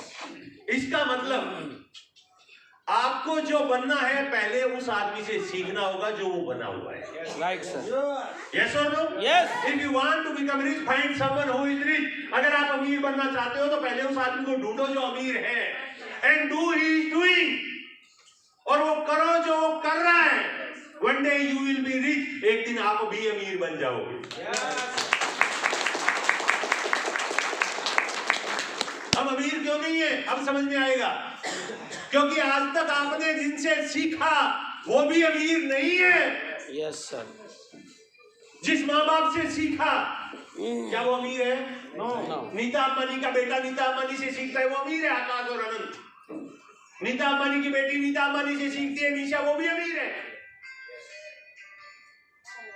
बाप से सीखा, बाप अमीर है? बाप अमीर नहीं है। बाप से सीखा हम भी नहीं है, लेकिन आकाश, अनंत और निशा अपने बाप मुकेश अंबानी से सीखते हैं तो वो अमीर है। Right sir. मुकेश अंबानी ने धीरूभाई अंबानी से सीखा तो वो अमीर है। इसके बाद हमने किससे सीखा? स्कूल में गुरुजी से सीखा। गुरुजी अमीर है? पैर छुओ, आशीर्वाद दो, कुछ भी लो, बट अमीर बनना है तो गुरुजी की शिक्षा से नहीं बन सकते हो। उन्होंने ज्ञान दे दिया, बट वो अमीर नहीं है, वो अमीर नहीं बना सकते। लेक्चरर से पढ़ाई की, प्रोफेसर से पढ़ाई की, अमीर है? नहीं है, वो नहीं है। आपको कैसे बनना सिखा सकते हैं? वो भी तो अमीर बनने के लिए नौकरी कर रहे हैं। यस। वो भी तो अमीर बनने के लिए पढ़ाई करा रहे हैं, तो वो खुद अमीर नहीं बन रहे हैं। आप उनसे पढ़ के कैसे अमीर बनोगे? मैं पढ़ाई का विरोध नहीं कर रहा हूं, लेकिन मैं बात कर रहा हूं उस पढ़ाई की जिस पढ़ाई से वो पढ़ने वाला अमीर नहीं बना। उस पढ़ाई को पढ़ के आपको कैसे अमीर बना सकता है? Tell me. जब जिसने पढ़ा वो नहीं बना, वही आपको पढ़ा रहा है, आपने वो नहीं बना, आपको कैसे बनाएगा? अरे मेरे को तैरना नहीं आता, मैं आपको कैसे सिखा सकता हूं? सिखा सकता हूं क्या? नहीं। इंजीनियर बेरोजगार क्यों है? बीटेक किए हुए, एमटेक किए हुए बहुत सारे इंजीनियर बेरोजगार है या नहीं है? क्यों है? किसी को इंजीनियर नहीं बना सकता, क्योंकि जो पढ़ाई करते हैं ना वो थ्योरिकल है, प्रैक्टिकल नहीं है। इंजीनियरिंग की पढ़ाई जो है वो थ्योरिकल होती है, प्रैक्टिकल नहीं होती है। किताब में पढ़ाया जाता है पुल ऐसे बनाना है, तालाब ऐसे बनाना है, सड़क ऐसे बनानी है, थ्योरिकल है, प्रैक्टिकल नहीं है। तो बहुत सारे बीटेक और एमटेक किए हुए इंजीनियर बेरोजगार घूम रहे हैं, बहुत सारे चार्टेड अकाउंटेंट बेरोजगार घूम रहे हैं, बहुत सारे एमबीए और बीबीए किए हुए डिग्री होल्डर बेरोजगार घूम रहे हैं। आपने कोई एमबीबीएस किया हुआ बेरोजगार देखा? डॉक्टर बेरोजगार घूमता है क्या कोई? नहीं। क्यों? क्योंकि एमबीबीएस की पढ़ाई में प्रैक्टिकल होता है थ्योरी के साथ। तो प्रैक्टिकल ज्ञान जो लगा ना वो पास होगा, जो थ्योरिकल लेगा वो 50-50 वाला मामला होगा। वो हो भी सकता है पास और नहीं भी हो सकता है। मैं सही बोल रहा हूं? Yes sir. कोई कंट्रोवर्सी तो क्रिएट नहीं कर रहा हूं? नहीं। जो प्रैक्टिकल होगा, डॉक्टर प्रैक्टिकल ज्ञान लेते हैं, हॉस्पिटल में ले जाते हैं, छीरा फाड़ी करके सिखाते हैं, प्रैक्टिकल करवाते हैं, इसलिए डॉक्टर बेरोजगार नहीं मिलेंगे। पर बाकी सारी डिग्री वाले बेरोजगार मिलेंगे। वही 5 साल में डॉक्टर बनता है, वही 5 साल में इंजीनियर बनता है, वही 5 साल में अकाउंटेंट बनता है, वही 5 साल में एलएलबी बनता है, सब 5 साल में बनते हैं। वही 5 साल में एमबीए बनता है, कोई 4 कोई 5 राउंड फिगर में पास ले रहा हूं। लेकिन 5 साल की पढ़ाई करने के बाद डॉक्टर बेरोजगार नहीं होता है, बाकी बेरोजगार होता है, क्योंकि बाकी सब जगह थ्योरी पढ़ाई गई, यहां पे प्रैक्टिकल पढ़ाया गया। उसी तरह से लाइफ के अंदर अगर आपको रिच बनना है तो आप उस आदमी से सीखें जो रिच है। मेरे अपलाइन ने मुझे कहा, मैंने कहा सर जे पॉल गेटी तो बोल के गए हैं, बड़ी अच्छी बात बोल गए हैं, if you want to become rich find someone who is rich. मैं अमीर बनना चाहता हूं, मैं रिच को ढूंढ भी लूं, बट वो रिच मेरे को ये क्यों बताएगा अमीर आदमी की मेरा सीक्रेट क्या है? Right sir. वो मेरे को पास ही नहीं भटकने देगा गरीब आदमी को। मैं क्या करूं? उन्होंने कहा उसकी चिंता मत करो, उसका इलाज भी जे पॉल गेटी बता के गए हुए। मैंने कहा वो बताओ ना जल्दी से। बोले जे पॉल गेटी ने कहा था कि अगर आपको अमीर बनना है तो 4 चीजें करनी पड़ेगी आपको। अब मैं 9वीं पास आदमी हूं, मेरा लिखा हुआ मैं ही पढ़ता हूं, दूसरे मत पढ़ना, मैं मेरी याददाश्त के लिए पढ़ रहा हूं। पहली चीज, अगर आपको अमीर बनना है तो आपको बिजनेस करना होगा। क्या करना होगा? बिजनेस। आपको बिजनेस करना होगा। दुनिया में कोई भी इंसान बिना बिजनेस के अमीर नहीं हो सकता है। आपके गांव का सबसे अमीर आदमी कोई बिजनेसमैन होगा। बिजनेसमैन है। आपके शहर का सबसे अमीर आदमी कौन होगा? बिजनेसमैन। आपके डिस्ट्रिक्ट का सबसे अमीर आदमी कौन है? बिजनेसमैन। सारे नहीं बता रहे हैं, बिजनेसमैन। आपके स्टेट का, उत्तराखंड का सबसे अमीर आदमी कौन है? बिजनेसमैन है। आपके भारत का सबसे अमीर आदमी कौन है? बिजनेसमैन। पूरी दुनिया का सबसे अमीर आदमी कौन है? बिजनेसमैन। इसका मतलब अमीर बनना है तो क्या करना होगा? बिजनेस। जे पॉल गेटी ने कहा किसी दूसरे के व्यापार में काम करके। 350 फैक्ट्रियां हैं आपके यहाँ पे, मेरे को ऑफिसर ने बताया था। उन 350 फैक्ट्रियों में काम करके आप कभी अमीर नहीं बन सकते हो, बट वो 350 फैक्ट्रियों के मालिक जिनकी फैक्ट्रियां खुद की है वो सारे के सारे अमीर हैं। यस और नो? यस। आपको अमीर बनना है तो आपका खुद का बिजनेस होना चाहिए, और ये गूगल पे है। मैं मेरे पास से नहीं बता रहा हूं, मैं गूगल से लेके बता रहा हूं, जे पॉल गेटी की लाइन बता रहा हूं। मेरे अपलाइन ने आज से 20 साल पहले मेरे को बताई, मैं आज आपको बता रहा हूं, जाके गूगल सर्च करिएगा, मिल जाएगी। आपके पास अपना खुद का बिजनेस होना चाहिए। किसी दूसरे के बिजनेस में काम करके आप कभी भी अमीर नहीं हो सकते हैं। दूसरे के बिजनेस में काम करना, उसके दिहाड़ी करना, मजदूरी करना, जॉब करना, कुछ भी करना। इवन आपने कोई फ्रेंचाइजी ले रखा है, किसी कंपनी का एजेंसी ले रखा है, टाटा मोटर का ले रखा है, आपने बजाज ऑटो का ले रखा है, या आपने एक्चुअल का ले रखा है, आपने ब्रिटानिया का ले रखा है, आपने नेस्ले का ले रखा है, आपने पिडलाइट का ले रखा है, फेविकोल का ले रखा है, आपने एशियन पेंट का ले रखा है, बर्जर पेंट का ले रखा है, तो भी आप अमीर नहीं बन सकते, बिकॉज आप उनके बिजनेस के उनको बिजनेस कर रहे हो। आप उनके बिजनेस में काम कर रहे हो, प्रोडक्ट उनका है, ब्रांड उनका है, काम उनके बिजनेस में कर रहे हो आप, तो आप अमीर नहीं हो सकते हो। आप एक अच्छी लाइफ जी सकते हो बट अमीर नहीं हो सकते हो। जॉब से आप एक अच्छी लाइफ जी सकते हो बट अमीर नहीं हो सकते हो।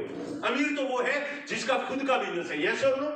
पहली चीज, मैं बड़ा खुश हुआ क्योंकि मैं दूध बेच रहा था, मैं बिजनेस कर रहा था। मैंने कहा साहब दूसरी बात जल्दी से बताओ। दूसरी चीज उन्होंने बताई, आपका बिजनेस एफएमसीजी का होना चाहिए। ऐसे उत्पाद जो रोजमर्रा की जिंदगी में आपके काम आते हो, रोजमर्रा की जिंदगी में, सुबह से लेकर शाम तक, गुड मॉर्निंग से गुड इवनिंग तक। कार आदमी जिंदगी में एक बार खरीदता है। आप कार का बिजनेस करके अमीर नहीं बन सकते। मोटरसाइकिल आदमी जिंदगी में 1 या 2 बार खरीदता है। आप मोटरसाइकिल का बिजनेस करके अमीर नहीं बन सकते। आप फोर्ब्स मैगजीन को उठा के देखिए, उसके अंदर मारुति नहीं है, हुंडई नहीं है, जनरल मोटर नहीं है, एम्बेसडर नहीं है, वो आपकी मर्सिडीज नहीं है, फेरारी नहीं है, लेम्बोर्गिनी नहीं है, कोई भी वो कंपनी, टोयोटा नहीं है। 500 अमीरों की लिस्ट की फोर्ब्स मैगजीन में एक भी वो कंपनी नहीं है जो ऑटोमोबाइल बनाती है। तो आप बोलोगे बोइंग तो होगी, हवाई जहाज बनाती है। बोइंग तो भाई साहब दिवालिया होने वाली है, बोइंग भी नहीं है, तो क्या होगा? लेकिन उसके अंदर आपको ये सारी कंपनियां मिल जाएगी, फेसबुक मिल जाएगी, क्योंकि फेसबुक के पास अमेजोन जैसे ये वही प्रोडक्ट है जो एफएमसीजी वाले रोजमर्रा की जिंदगी वाले। आपको उसके अंदर टेस्ला मिल जाएगी। टेस्ला क्यों मिल जाएगी? टेस्ला इलेक्ट्रिक कार है, एक बार पूरी दुनिया को खरीदनी है, इसलिए अभी मिल जाएगी। है ऑटोमोबाइल, लेकिन वो अलग मॉडल आ गया, एक बार आएगी, बाद में नहीं आएगी। लेकिन एक्चुअल आपको पूरी जिंदगी फोर्ब्स 500 लोगों की लिस्ट में दिखेगी। वॉलमार्ट पूरी जिंदगी आपको दिखेगा, फिडलाइट, फेविकॉल पूरी जिंदगी आपको दिखेगा। यानी FMCG, fast moving consumer goods, जो रोजाना के आपकी जिंदगी में इस्तेमाल होने वाले प्रोडक्ट हो, आपको उनका व्यापार करना चाहिए। मैं बड़ा खुश हुआ, मैंने कहा मैं तो दूध बेचता हूं, आंख ही लोगों की मेरी वजह से खुलती है। जल्दी बताओ तीसरा। उन्होंने कहा तीसरा, आपका बिजनेस बहुआयामी होना चाहिए, बहुत सारी जगह पे फैला हुआ होना चाहिए, डाइवर्सिफाइड होना चाहिए। एक जगह पे भूकंप से, बाढ़ से, दुर्घटना से, टैक्स कानूनों से आपका बिजनेस डिस्टर्ब हो सकता है, बहुत सारी जगह पे आपका बिजनेस होना चाहिए। अब मैं थोड़ा ढीला हो गया, मैंने कहा सर मेरा तो एक छोटे से शहर में ही है। चौथा तो और बता दो क्या है? मैं सोचा चौथे में कुछ निकल जाए। चौथा क्या है? बोले चौथा, आपका बिजनेस 97% दूसरों पे और 3% आप पे डिपेंड होना चाहिए। मैंने कहा बाकी सब ठीक है, ये सब बकवास है, ये झूठ है। काम मेरा कोई हो, पैसा मुझे मिले, यानी मैं 3% काम करूं, 97 कोई दूसरा करे और अमीर मैं बनूं, ऐसा कभी हो सकता है? मैंने कहा इस जन्म में तो नहीं हो सकता। और तब उन्होंने मेरे को एयरटेल का उदाहरण दिया, अभी मैं आपको जियो का उदाहरण देता हूं। जियो के पास में आज 63 करोड़ ग्राहक है दोस्तों। कितने करोड़ है? 63 करोड़। इन 63 करोड़ में से मान लो एक आप भी हो, आपके पास जियो सिम कितने लोगों के पास है? जियो। अरे वाह क्या बात है, बड़ा जियो ले रखा है लोगों ने, वेरी गुड। आपकी जियो की सिम अभी खराब हो जाती है, आप कस्टमर केयर पे कॉल करते हो, मुकेश अंबानी उठाएंगे? नहीं। बोले हाँ बहनों और भाइयों, मैं मुकेश अंबानी बोल रहा हूं, ऐसा बोलेगा? बहन जी नमस्ते, मैं मुकेश अंबानी बोल रहा हूं, मैं आपकी क्या मदद कर सकता हूं, ऐसा बोलेगा? नहीं बोलेगा। कोई लड़का या लड़की फोन उठाए, यस और नो? आपको जियो की एक नई सिम लेनी है, बच्ची कॉलेज जा रही है, उसको एक फोन चाहिए, आप गए जियो के स्टोर पे और पीछे से, काउंटर के पीछे से मुकेश अंबानी निकले, बोलो आओ भाइयों, भाई जी आओ, कौन सी सिम चाहिए? क्या मुकेश अंबानी मिलेंगे? नहीं मिलेंगे। आपके शहर में जियो का नया टावर लगाना है, तो खड्डा खोदते हुए मुकेश अंबानी मिलेंगे? नहीं मिलेंगे। बोले टावर लगाने हैं, मुकेश अंबानी खड़े हैं, नहीं मिलेंगे। तो ना अंबानी सिम के लिए कॉल सेंटर में जवाब दे रहे हैं, ना अंबानी खड्डा खोद रहे हैं, ना अंबानी सिम बेच रहे हैं, उसके बावजूद अंबानी जियो से अमीर है या नहीं है? यस। कैसे? जियो के पास में 50,000 से ज्यादा कर्मचारी है जो ये सारी सर्विस देते हैं, और 50,000 से ज्यादा दुकानदार है जो ये सिम प्रोवाइड करवाने का काम करते हैं। जियो के पास 1 लाख लोगों की एक टीम है जो इस जियो के सारे ऑपरेशन को संभालती है। Right sir. 220 रुपए का आरपू है, रेवेन्यू पर यूजर, और इसके हिसाब से 1.25 लाख करोड़ रुपए से ज्यादा बनता है। अगर मैं 50% भी इन 1 लाख लोगों को सर्विस देने में खर्चा निकाल दूं तो भी 60,000 करोड़ से ज्यादा हर महीने अंबानी जी को बनता है, यानी 2,000 करोड़ रुपए रोज का होता है। मुझे बताइए अंबानी कर क्या रहे? 2,000 करोड़ रोज का कमा रहे हैं 63 करोड़ ग्राहकों से, और काम कुछ भी नहीं कर रहे, काम सारा टीम कर रही है। 97 वर्सेस 3 है या नहीं है? Yes sir. सेम चीज आरसीएम में 20 साल पहले अपलाइन ने बताया, मैंने स्टार्ट किया, 20 साल बाद आज पूरे इंडिया में मेरा 3 लाख लोगों का नेटवर्क है। 90% कोई काम नहीं करते, नहीं करेंगे, कोई फर्क नहीं पड़ता है, करने भी नहीं चाहिए। 90% में वो सारे दूध वाले हैं जिनको मैंने ज्वाइन करवाया था। अगर गलती से वो सारे काम कर लिए होते तो मोदी जी आरसीएम बंद करवा लिए होते। सारे डॉक्टर अगर उषा मैडम की तरह साथ आरसीएम ज्वाइन कर ले तो रुद्रपुर वाले सारे बीमार हो जाए। दामी जी कौन, आपके मुख्यमंत्री कौन है यहाँ पे? दामी जी है, वो बोलेंगे मोदी जी को बोले बंद कर, वो सारे डॉक्टर आरसीएम में आ गए, इधर मरीज कोई देख ही नहीं रहे, अस्पताल भरे पड़े हैं। सारे कोचिंग वाले विजय वर्मा जी की तरह अगर आरसीएम कर लेते तो बच्चों की पढ़ाई हो गई होती है, फिनिश। सारे करने चाहिए क्या? नहीं करने चाहिए। 90% नहीं कर रहे हैं, लेकिन अब आपके नहीं करते हैं ना तो आपको बड़ा दुख होता है। सर कोई करता ही नहीं है, मैं जाती हूँ, बताती हूँ, मानते ही नहीं है, उषा मैडम सुनते ही नहीं है, मैडम ये नहीं, मैडम वो नहीं। मैडम चिंता मत करो, किसी के भी 90% नहीं करते हैं, आपके भी नहीं कर रहे हैं, डरने की जरूरत नहीं है। 10% से आपकी बल्ले बल्ले होने वाली है। 10% लोग काम करते हैं और ये 10% क्या करते हैं? कुछ नहीं करते हैं। सुबह उठ के साबुन से नहाते हैं, सुबह उठ के साबुन से नहाते हैं, चाय पीते हैं, शैम्पू यूज करते हैं, नाश्ता करते हैं, खाना खाते हैं, कपड़े पहनते हैं, जूते पहनते हैं, ड्यूटी पे जाते हैं, ड्यूटी से वापस आते हैं, फिर चाय पीते हैं, फिर नाश्ता करते हैं, फिर खाना खाते हैं, सो जाते हैं। पूरे दिन में ये 2 घंटे काम करते हैं, खाना पीना नहाना धोना। ये सुन लो, 30,000 लोग 2 घंटे करते हैं। मेरा काम कितने घंटे होता है? 30,000 इंटू 2 60,000। अभी मैं 60,000 घंटे रोज मेरा काम हो रहा है। अगर आज मैं काम ना करूं कोई फर्क पड़ेगा? नो। कल नहीं करूं कोई फर्क पड़ेगा? एक महीना नहीं करूं कोई फर्क पड़ेगा? नो। तो काम के मामले में तो अपना काम मुकेश अंबानी जैसा हुआ कि नहीं हुआ? यस। अंबानी जी भी नहीं कर रहे हैं, अपन भी नहीं कर रहे हैं, फिर भी उनका भी चल रहा है, अपना भी चल रहा है। यस और नो? ये 30,000 लोग अपने घर का सामान यूज करते हैं, जिसकी वजह से मेरा 2 करोड़ से ज्यादा पीवी में मेरा महीने का टर्नओवर हो जाता है।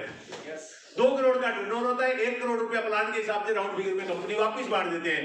वो 1 करोड़ रुपया कंपनी वापस बांटती है, उसमें से 97-98 लाख रुपया उनको मिल जाता है, 2-3 लाख रुपया तिलोक जी मेरे को भेज देते हैं। अब भगवान ना करे कल को मेरे को कुछ हो जाए, मैं काम ना करूं, तो ये 97-98 लाख जिनको मिल रहा है 30,000 लोगों को, ये काम छोड़ देंगे? नो। अभी मेरी टीम से विजय वर्मा जी यहाँ बैठे हैं, आप आरसीएम छोड़ दोगे कल को अगर मैं नहीं करूंगा तो? नो। क्यों नहीं छोड़ोगे? ये तो पैसे आ रहे हैं। कितने स्मार्ट आदमी, कितना अच्छा जवाब दिया है। पैसे आ रहे हैं इसलिए नहीं छोड़ेंगे। उषा मैडम आज काम नहीं करे, आप काम छोड़ दोगे? नो। क्यों? पैसे आ रहे हैं। तो ये 30,000 छोड़ देंगे तो मेरे को पैसे आते रहेंगे। तो अभी मुकेश अंबानी खंबा नहीं गाड़ रहे, तो अपन कौन सा खंबा गाड़ रहे हैं? सही बात है। अपन भी तो कोई खंबा नहीं गाड़ रहे। मुकेश अंबानी कॉल सेंटर में जवाब नहीं दे रहे, तो अपन भी तो जवाब नहीं दे रहे।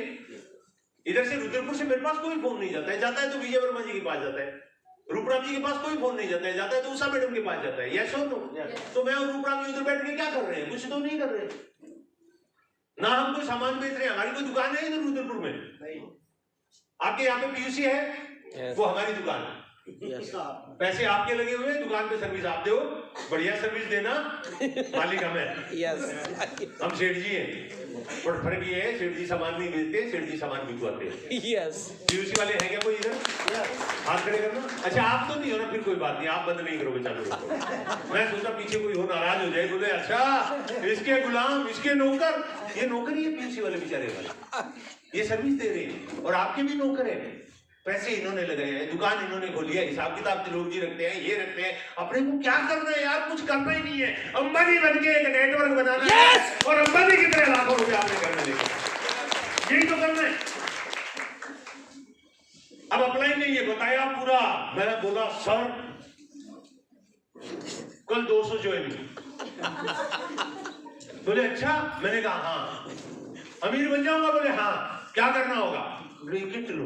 अरे पहले मना किया, अभी ये किट पीछा नहीं छोड़ रही। मैंने कहा सर इसको तो मैंने मना किया था। बोले इसी से सब कुछ निकलेगा, इससे हो जाएगा इतना बड़ा बिजनेस। बोले हाँ, इसमें इतना बड़ा जेलपुर गिट्टी का इतना बड़ा भाषण दिया, 1 घंटे तक ज्ञान दिया, ये ज्ञान खोदा पहाड़ निकली चुईया, ये किट 3 जोड़ी कपड़े और इससे होएगा? बोले हाँ इसी से होएगा। दे दूं? 3 दोस्तों के पास गया, 500 रुपए उधार लिया, झूठ बोल के लाया, सच आपको बता रहा हूँ, क्योंकि सच बोलने में कोई उधार देता नहीं था, पहले ही कर्जा बहुत दिया होता। 3 दोस्तों के पास गया, उधार लेके आया, ज्वाइन किया, घर गया, घर जाते ही कौन मिलता है साहब? हाँ वही मिलती है। जाते ही बोलते हैं ये बैग में क्या लाए हो? मैंने कहा हाथ मत लगाना। तो क्या हुआ? मैंने कहा कपड़े। बोलिए अच्छा किसका है? औरतों को कपड़ा घर में कोई भी लेके जाए, उनको लगता है हमारा ही है, कुछ तो आया ही होगा। पता नहीं कपड़े से। वो मेरे घर में देखता हूँ, मेरी दूसरी बेटी से बात कर रही होती है, दिन में 5 बार कॉल होती है और 5 बार कम से कम 15-20 मिनट बात होती है। अब क्या है, इधर वाली खाली है क्योंकि वो तो अपनी मम्मी के पास है, उसको कोई दिक्कत नहीं है। उधर वाली वैसे खाली है क्योंकि वो राजाराम जी के घर की बहू है, उसको वैसे भी कोई काम नहीं है। क्यों, करोड़पतियों के घर में कोई बहुओं के लिए काम थोड़ा ही होता है। बहुओं का काम एक ही है, मस्ती से बात करो वीडियो कॉल पे। तो बात कर रही है, मैं अक्सर देखता हूं पूरे दिन में लगभग 2 घंटे की बात होती है। 2 घंटे में से पौने 2 घंटे सिर्फ सूटों की बात होती है, कपड़ों की। कौन सा सूट है? ये वाला सूट, वो वाला सूट, ये प्लाजा, वो प्लाजा, ये दुपट्टा, वो दुपट्टा, पता नहीं क्या क्या नाम भी ऐसे ऐसे है। वो दिल्ली वाला, वो पठानी वाला, वो हिमाचल वाला, वो राजस्थान वाला, वो पंजाब वाला, पता नहीं क्या क्या होता है। मैं बोला बेटा इसके अलावा कोई काम है? बोली नहीं पापा इसके अलावा कोई काम। ये आपके काम की बात नहीं, आप अपना काम करिए, हम अपना काम कर रहे हैं। तो मैडम ने जाते ही बोला ये क्या लेके आए हो? मैंने कहा कपड़ा है। बोली किसका? मैंने कहा 3 जोड़ी है, तीनों मेरा है। मैंने एक बिजनेस ज्वाइन किया है जो अपने को अमीर बना सकता है। अब तक कपड़ा की तो ओपनिंग हो चुकी है, हाथ में आ चुका है, ऐसे ऐसे करके बोलती है। मैं आज तक परेशान हूं इस बात से, हिंदुस्तानी आदमी की 2 उंगलियों और इस उंगली के बीच में ऐसा कौन सा सेंसर लगा हुआ है जो यूं यूं करके कपड़े की क्वालिटी बता देता है। यूं यूं करके बोलती है कोई दम नहीं है। अभी मैंने ये सूट पहन रखा है, ये सूट RCM का है, इसकी कीमत है 3000 रुपया। सिलाई मांग के 5000 कर लो। यही सूट अमिताभ बच्चन को पहनाओ कितने रुपए का हो जाएगा? तो बहुत महंगा हो जाएगा। 50,000 रुपए का हो जाएगा। अमिताभ बच्चन पहने तो 50,000 का, मैं पहनू तो 3,000 का, 5,000 का। और एक बेचारा भाई मेरा कोई ठेले पे सब्जी बेच रहा है या चाय बेच रहा है या दूध बेच रहा है, उससे पहना होगा तो 500, 1000, 1500 का सूट एक ही है। अमिताभ ने पहना 25,000, 50,000, मैंने पहना 5,000, उसने पहना 1500। दम कपड़े में होता है, कपड़ा पहनने वाले में होता है। लेकिन ये बात मैं आपको बोल रहा हूँ, बीवी को नहीं बोल रहा, क्योंकि उसके सामने तो दम बेदम होता है। आप दुनिया में, आपके लिए बता रहा हूं, इधर वाली लोगों के लिए, आप दुनिया में किसी से भी जीत सकते हो। पाकिस्तान से युद्ध होगा ना, 1 सेकंड में जीत जाओ। चाइना से होगा ज्यादा से ज्यादा 1 दिन लगेगा, जीत जाओगे। बट अगर अपनी घरवाली से, अपनी धर्मपत्नी से हो गया ना, कसम खुदा की पूरी जिंदगी नहीं जीत पाओगे। और आप समझदार हो, एक भी नहीं है, इसका मतलब आप ये ट्राई कर चुके हो। ताली जोरदार बजा लीजिए। मैं मूर्ख नहीं था क्योंकि मैंने अपनी पत्नी से ये पंगा ले लिया। उसने कहा कोई दम नहीं है, मैंने कहा अपने को दम दिखाने की जरूरत भी नहीं है क्योंकि हम पहले से ही बेदम है। बता करना क्या है? बोलती है कितने रुपए दिए? 1200 का। 700-800 का तो है, चलो कोई बात नहीं, 3 जोड़ी है तो चल जाएगा। बट आप बड़े भोले हो।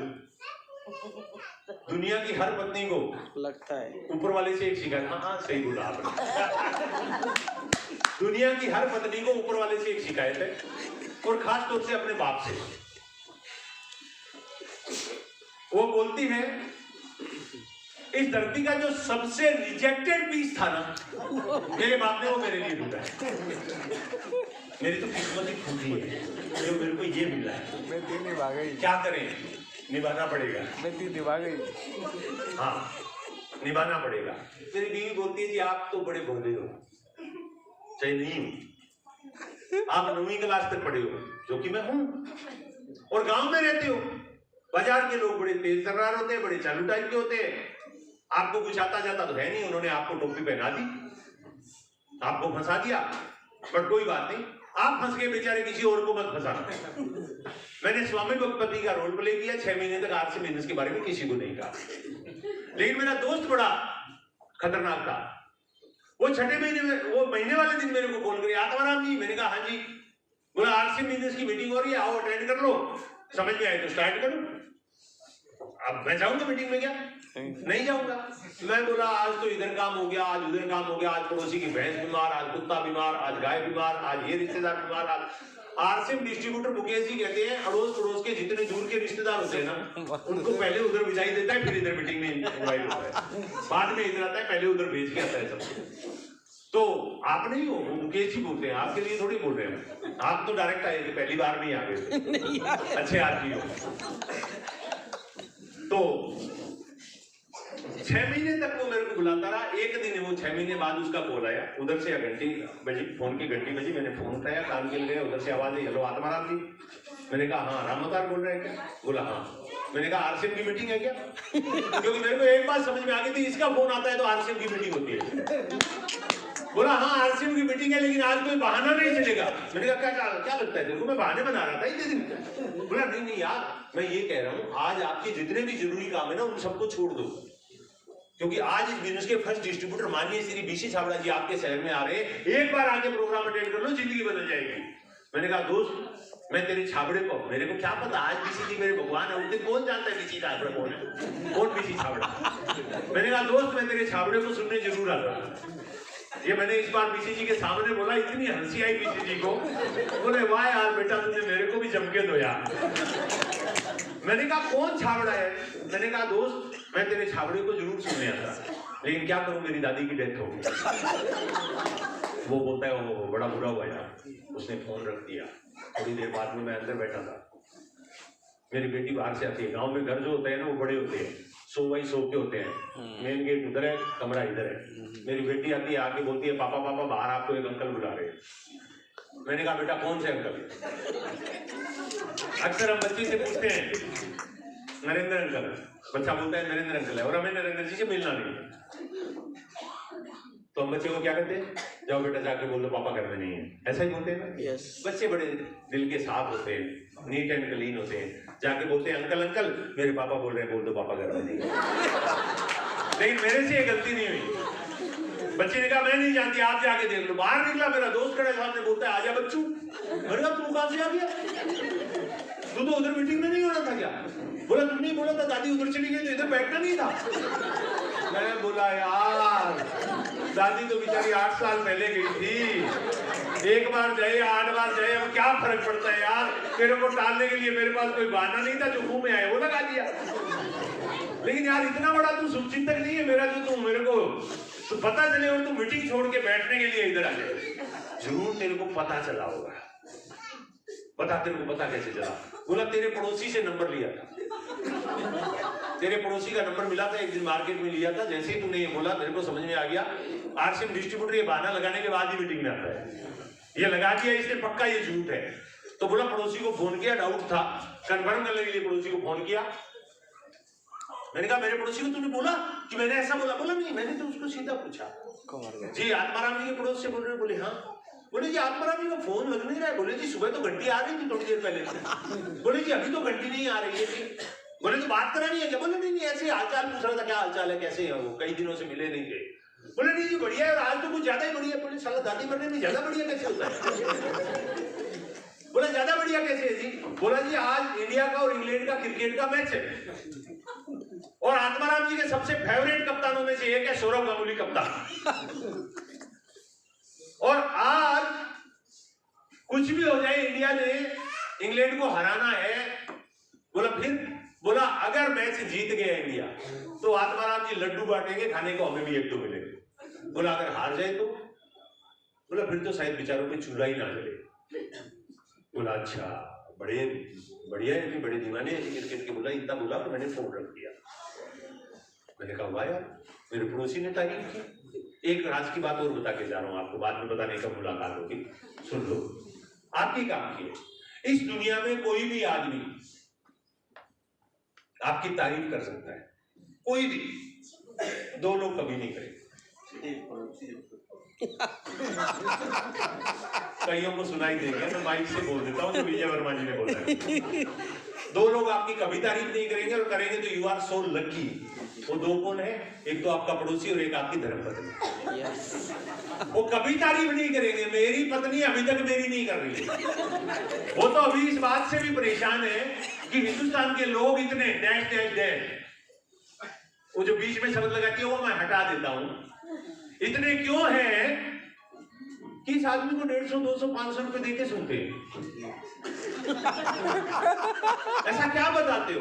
मैं समझाने के लिए जम्मू कश्मीर लेके गया, बढ़िया घुमाने के बहाने लेके गया, मीटिंग सेमिनार में लेके गया, क्योंकि मेरा इंडिया से, राजस्थान से बाहर है ज्यादा नेटवर्क, तो वो बाहर आ नहीं सकती है मेरे पास में।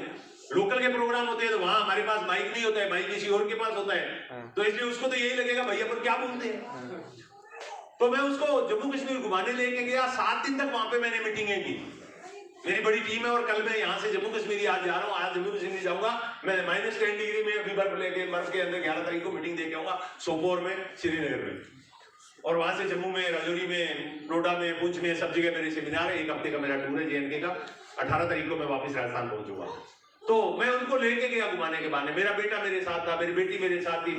लास्ट मीटिंग जम्मू में हुई, बहुत बढ़िया मीटिंग हुई, अभिनव थिएटर में हुई। 1500 लोगों का सेमिनार, शानदार प्रोग्राम हुआ। मीटिंग खत्म होने के बाद बेटा बोल रहा है पापा आप बहुत बढ़िया बोलते हो, बेटी बोल रही है पापा आप बहुत बढ़िया बोलते हो। मैं कुछ नहीं बोला, होटल में आया। होटल में आके मैंने मेरी मैडम को बोला अब बता समझ में आया लोग तेरे को क्यों, मेरे को क्यों पूछते हैं? बोले हाँ समझ में आ गया, आप मेरे बारे में बात करते हो इसलिए लोग आपको सुनते हैं। आप बोलो क्या करोगे साहब? मना लोगे कभी कि मैं भी कुछ हूं? नहीं मानेगी। और पड़ोसी, मेरा पड़ोसी से अभी थोड़े दिन पहले मेरे मकान का काम, गांव में एक छोटा सा मकान था, वो तोड़ के उसके 2 कमरे बनाए थे वहां पे, तो वो मकान का काम चल रहा था।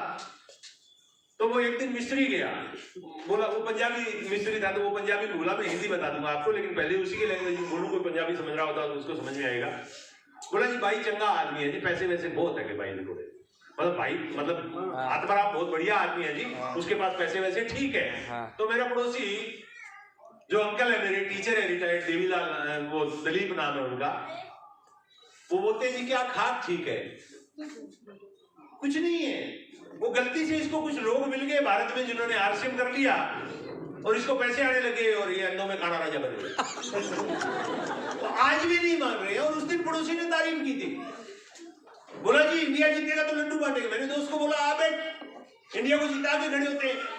वो बोलता है इंडिया जीतेगा तुझे क्या मिलेगा? मैंने कहा खुशी, सुकून, शांति। बोला हारेगा तो? मैंने कहा दुख होगा। बोला उनको पैसा मिलेगा दोनों कंडीशन में। मैंने कहा उनको पैसा मिलेगा क्योंकि वो खेल रहे हैं, अपने को कौन सा पैसा मिल रहा है? बोला पर टाइम तो बर्बाद कर रहे हैं। मैंने कहा टाइम बर्बाद तो नहीं कर रहे हैं, तो टाइम पास कर रहे हैं। बोला अरे टाइम पास करने तो मेरे साथ चला RCM की मीटिंग में कर। 5 साल ये टाइम पास उन मीटिंगों में कर ले, 6ठे साल दुनिया के किसी भी कोने में इंडिया की टीम खेल रही होगी, तू वहां जाके अपनी टीम को जिता के ला सकता है। पावर तेरे पास आपसे आ सकती है। मैंने कहा यार मेरे घर की छत कच्ची है, धीरे बोल गिर जाएगी, दोबारा नहीं बन पाएगी। वो थोड़ी देर में उसके साथ बोला, वो बोलता है मेरे को पता है पिछली बार तूने 2.5 घंटे लगाए थे ज्वाइन करने में, अभी शायद 5 घंटे लगाएगा मीटिंग में चलने में, बट मैं भी तेरा अप्लाई हूँ, लेके जाऊंगा। Right sir. और एंड में सर उसने कुछ नहीं किया, उसने मुझे किडनैप किया और मीटिंग में लेके चला गया। और आज आप में से भी कईयों को, मेरे पास वीडियो आ रहे थे, कईयों को कार में बैठा रखा था और उनको किडनैप करके इधर उधर से लाया जा रहा था। आए हैं ना कुछ लोग किडनैप हो गए, मतलब उठा के लाया गया किडनैप करके। हाँ देखो बता रहे हैं, सर के लिए ताली बजाओ, चिंता मत करिए सर, हमें भी ऐसे ही लाया गया था। वो किडनैप करके मीटिंग में ले गया, मीटिंग में जाके बैठे, मीटिंग BC छाबड़ा साहब की थी। छाबड़ा जी ने बहुत कुछ वहां बताया, बहुत कुछ नाटक वहां पे हुआ जो इधर मेरे आने से पहले यहाँ भी आपने देखा। कोई इनका बता रहे हैं, कोई कहानी बता रहे हैं, वो अपनी सक्सेस स्टोरी बता रही है, बट वो पहली बार आता है ना, उसको लगता है सब नाटक है। फ्रेंकली बोल रहा हूँ, सबको ऐसा लगता है नाटक है, मेरे को भी लगा, आपको भी लगा, सबको ये ऐसे लगता है। तो मैं सोचा ये 500 जो बोल रहा है ना, इसको टिकट फ्री किया होगा, 5000 बोल रहा है उसको 500 दिया होगा, और ये राजाराम जी जो 50,000 बोल रहे हैं इनको 5000 दिया होगा। 5000 रुपए दे देंगे तो ऐसे बोल देना। BC जी स्टेज पे आए, आते ही BC जी ने बोला RCM क्या है? एक बिजनेस है, यस और नो? दुनिया में कोई भी बिजनेस करो उसमें पैसा लगता है, यस और नो? RCM में आप ज्वाइन करते हो, आपका कोई पैसा लगता है? नो। जब पैसा नहीं लगा है तो आपका कोई इन्वेस्टमेंट नहीं है, तो आपका कोई रिस्क है क्या? नहीं। बोले नो। रिस्क नहीं है तो कोई घाटा हो सकता है क्या? नहीं। बोले नो। उसके बावजूद बिजनेस है, और बिजनेस में 2 चीजें होती है, या तो लॉस होता है या प्रॉफिट होता है। लॉस है नहीं, पीछे क्या बचता है? प्रॉफिट। और अगर आप चाहो तो ये प्रॉफिट ले सकते हो। तुरंत मेरे दिमाग में झटका लगा। मैंने कहा 500 लोग कर रहे हैं आत्माराम, ये 500 लोग पागल नहीं हो सकते हैं, तू पागल है। ये कर रहे हैं, तू नहीं कर रहा है, इसका मतलब तू शाना तो नहीं है। अरे जिस बिजनेस में एक चवन्नी तू दूध बेच रहा है उसमें तेरा 1 लाख का इन्वेस्टमेंट है, मोटरसाइकिल टंकी वगैरह सब मिला मिलू के जो उधार है वो सारा मिला के जोड़े तो 1 लाख का इन्वेस्टमेंट है। दूध के धंधे में जिसमें तू 2000 कमा रहा है उसमें 1 लाख का इन्वेस्टमेंट है। यहाँ लाखों रुपए कमाने के लिए तेरा 0 इन्वेस्टमेंट है और तू नहीं कर रहा है। तेरे से बड़ा पागल कोई नहीं हो सकता है। पूरी मीटिंग अटेंड की, बिजनेस समझ में आया, दोस्त से मीटिंग खत्म होने के बाद प्लान समझा, प्लान समझ में घर गया, प्लान समझने के बाद घर गया। घर में कौन मिलता है साहब? पत्नी पत्नी मिलती है, डाउट तो नहीं है कोई मेरे को? ओके, घर गया, पत्नी मिली। आज कहाँ गए थे? मैंने कहा आरसीएम की मीटिंग में। बोली नाम सुना सुना लग रहा है। सुना हुआ है? मैंने कहा हाँ सुना हुआ है। वो कपड़े वाली किट वाली 6 महीने पहले जो लेके आया था। बोला आप दोबारा आ गए उनकी जान में, दोबारा आ गए उनके चक्कर में। मैंने कहा अरे चक्कर में नहीं आया हूँ, चक्कर से निकल गया। बोली फंस गए। मैंने कहा फंसा नहीं हूँ, बस गया। बोली क्या बात कर रहे हो? मैंने कहा इधर आ बैठ, तेरे को प्लान बताता हूँ। यस, अभी उसको बैठाया और प्लान दिखाया। मैंने कहा इसको प्लान समझ में आ जाए ना, पूरी दुनिया को समझा रहे हैं, क्योंकि एक ही आदमी जिसको आप प्लान समझा नहीं सकते वो वही है। मैंने कहा बैठ तेरे को प्लान दिखाता हूँ। मैंने कहा ये पहला सी है, ये कंपनी, ये दूसरा सी कस्टमर यानी आप। यस, बीच में होते हैं कुछ बिचौलिए। क्या होते हैं? बिचौलिए। 50 का माल कंपनी में बनता है, आपके पास इन बिचौलियों के माध्यम से 100 में आता है, 50 रुपए बिचौलिया ले जाता है। यस और नो? यस, यही है प्लान। Yes sir. आरसीएम ने नया कुछ नहीं किया। आरसीएम एक कंपनी है, आपको डायरेक्ट अपने साथ मिलाती है, डिस्ट्रीब्यूटर बनाती है। यहाँ भी माल 50 में बनता है, यहाँ आपके पास 100 में आता है, लेकिन चूंकि कोई बिचौलिया नहीं है इसलिए 50 बच जाता है। आपको इस सिस्टम के साथ वापस बांट दिया जाता है। समझ में आया? मेरी बीवी बोलती है नहीं समझ में आया, क्या सीसी लगा रखा है? मैंने कहा दूसरी बार बैठ जा, अपने अकाउंट से पैसे लग रहे। दूसरी बार बैठाया। मैंने कहा ये पहला सी कंपनी, ये दूसरा सी कस्टमर यानी आप, बीच में कुछ बिचौलिए। 50 का माल कंपनी से चला, आपके पास 100 में पहुंचा, 50 बिचौलिए ले गया। आरसीएम ने नया कुछ नहीं किया, इन बिचौलियों को बीच से हटाया, आपको अपने साथ मिलाया, बीच का 50 आपको दे दिया। समझ में आया क्या? बोली नहीं समझ में आया। मैंने कहा तीसरी बार बैठ जा। तीसरी बार बैठाया। मैंने कहा ये पहला सी, क्योंकि प्लान इतना ही समझ में आया, तो आया नहीं। पहली बार में तो इतना ही समझ में आया, बहुत है। अब इतना आया तो इतना ही दिखा रहे हैं। अपलाइन ने बोला था प्लान दिखाना है तो दिखा रहे हैं। पहला सी कंपनी, दूसरा सी कस्टमर, बीच में बिचौलिए। 50 का माल कंपनी से चला, आपके पास 100 में पहुंचा, 50 बिचौलिए ले गया। आरसीएम ने नया कुछ नहीं किया, बिचौलियों को हटाया, आपको अपने साथ मिलाया, बीच का 50 आपको दे दिया। समझ में आया? बोली हाँ समझ में आ गया। आज 20 साल बाद मैं पूछता हूँ यार मैंने प्लान तो दिखाया ही नहीं था, तेरे को समझ में क्या आया? क्या समझ में आया? बोली प्लान समझ में नहीं आया, एक बात समझ में आ गई थी, जब तक हाँ नहीं बोलूंगी कब छोड़ेगा नहीं। और इसी C2C के चक्कर में जब मैंने बीवी को समझ में आ गया तो अब तो जमाने को समझा देंगे। गांव में कोई मिलता मैं उसको यही प्लान दिखाता। थोड़े दिनों बाद मेरे गांव में मेरी स्थिति होगी टेररिस्ट टाइप की। चौपाल में 4 आदमी बैठे होते हैं और मैं देखता चलो चलते हैं, 2 मिनट गप्पे मार के आएंगे। मेरे को देखिए वो ऐसे गायब होते जैसे इधर कई सालों से आदमी टाइप का पैदा ही नहीं। जिस गली से मैं जाता कर्फ्यू लग जाता, बच्चा भी बाहर आता तो माँ बोलती बेटा अंदर आ जा, आत्माराम आ रहे, C2C समझा देगा। और यही C2C के चक्कर में 760 का पहला चेक आ गया। मैंने कहा 760 जहां से आ सकता है वहां से 76,000 और 7,60,000 भी आ सकता है। आत्माराम लगा रहे, छोड़ना नहीं है, एक दिन 76 लाख रुपया आएगा। लेकिन दूसरा नहीं आया। सोचा कंपनी इकट्ठा देगी, डीडी बेचती थी, सोचा इकट्ठा देगी, खर्चा लग रहा होगा बेचारी का। 2 महीने नहीं आया, 3 महीने नहीं आया, 4 महीने नहीं आया तो कंफर्म करने गया। इंद्राज सर और राजाराम जी मेरे अप्लाई ने, इंद्राज सर के पास गया, वो थे नहीं, तो राजाराम जी के पास गया, जाके बोला जी राम राम। बोले राम राम। मैंने कहा आप आरसीएम करते हो? बोले हाँ। मैंने कहा कंपनी चल रही है? बोले तेरे को कोई डाउट है? जिसकी इनकम 1 लाख रुपए महीना और उसको जाके ऐसे पूछोगे कंपनी चल रही है क्या, तो कैसे देखेगा आपको? राजाराम जी मेरे को ऐसे देखा जैसे आंखों में खा जाऊं। बोले आपको डाउट है? मेरे को तो नहीं आ रहे पैसे, आपको आ रहे हैं पैसे? आते हैं? बोले हाँ। मेरे को क्यों नहीं आते? बोले आप करते हो? मैंने कहा हाँ। बोले अंदर आ जाओ। पूरा इंटरव्यू दरवाजे पे लिया, अभी तो मेरे समझी है। बोले अंदर आ जाओ। अंदर बैठाया, आईडी नंबर पूछा, कंपनी से पूछा तो बोले जी इसमें 2 लगे चलानी होती है, आपको 2 ग्रुप बनाने होते हैं। इधर आत्माराम जी का एक ही चल रहा है, दूसरा स्टार्ट ही नहीं हुआ है। अभी सारा बिजनेस इधर ही हो रहा है, तो पैसा इधर ही बढ़ रहा है, आपको डिफरेंस लेना है तो दूसरा ग्रुप तैयार करो। Right sir. और राजाराम जी ने मेरे को बताया और मैंने स्टार्ट किया। लेकिन दोस्तों 2 साल तक इधर भी अपन ज्यादा सक्सेस नहीं हुए। क्यों सक्सेस नहीं हुए? क्योंकि मेरे साथ एक बीमारी है, पहले भी थी, आज भी है, मरूंगा तब तक रहेगी, बट अब थोड़ी ठीक हो गई है। कम कर लिया मैंने संगत की वजह से, किताबें पढ़ के, टेप सुन के, वीडियो देख के, अपलाइनों से मिल के थोड़ा ठीक कर लिया। बट अभी भी वो बीमारी है अंदर, वायरस सारा जाएगा नहीं। कोरोना आया था ना, तो सारा नहीं जाएगा, थोड़ा थोड़ा तो अंदर रहेगा सबके, वैसे ही मामला है। मेरे को एक बीमारी है, मेरे को लगता है मैं सबसे बुद्धिमान आदमी। अब ये बीमारी हिंदुस्तान में किसी को नहीं है क्या? सबको है, सबको है, सबको है। सबको लगता है यार मेरे को भगवान ने स्पेशल बना के भेजा हुआ है, मेरे से बढ़ के कोई नहीं, मेरे से ज्यादा समझदार कोई नहीं। ये मेरे को बीमारी थी। मैं 2 साल तक आरसीएम मेरे तरीके से किया। Right sir. अपलाइन बोलते हैं मीटिंग में जाओ, हर महीने मीटिंग में जाओ। अभी हर महीने मीटिंग में 100 रुपया लगता है। उस जमाने में 100 लेते थे, अभी इतने साल बाद महंगाई बढ़ी है, आरसीएम में 150 रुपए टिकट है। मैं बोला 1500 करो, इन्फ्लेशन के हिसाब से तो 1500 बनता है। हमें उस समय लोग जी 1260 ले रहे थे, अभी आपकी 2000 में ज्वाइनिंग हो रही है। 20 साल पहले के 1260, आप प्लान देखते हो 10 साल में 1 जीरो बढ़, 20 साल में 1 जीरो बढ़ जाती है। आपकी ज्वाइनिंग तो 12600 में होनी चाहिए। राइट। मतलब हमसे तो बहुत जबरदस्त बदला लिया टीसी सर ने।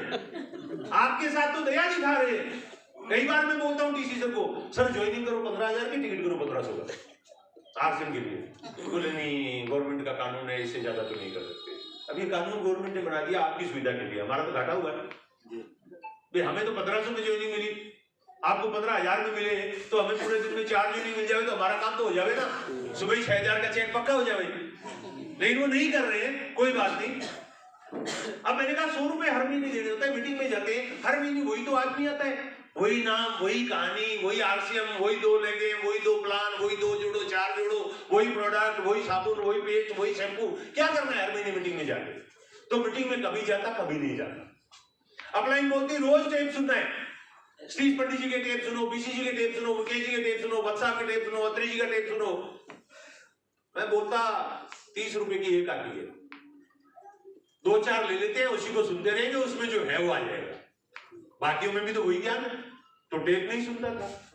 किताब पढ़ो 300 रुपए की आती है, कौन रोज खरीद के लाए भाई?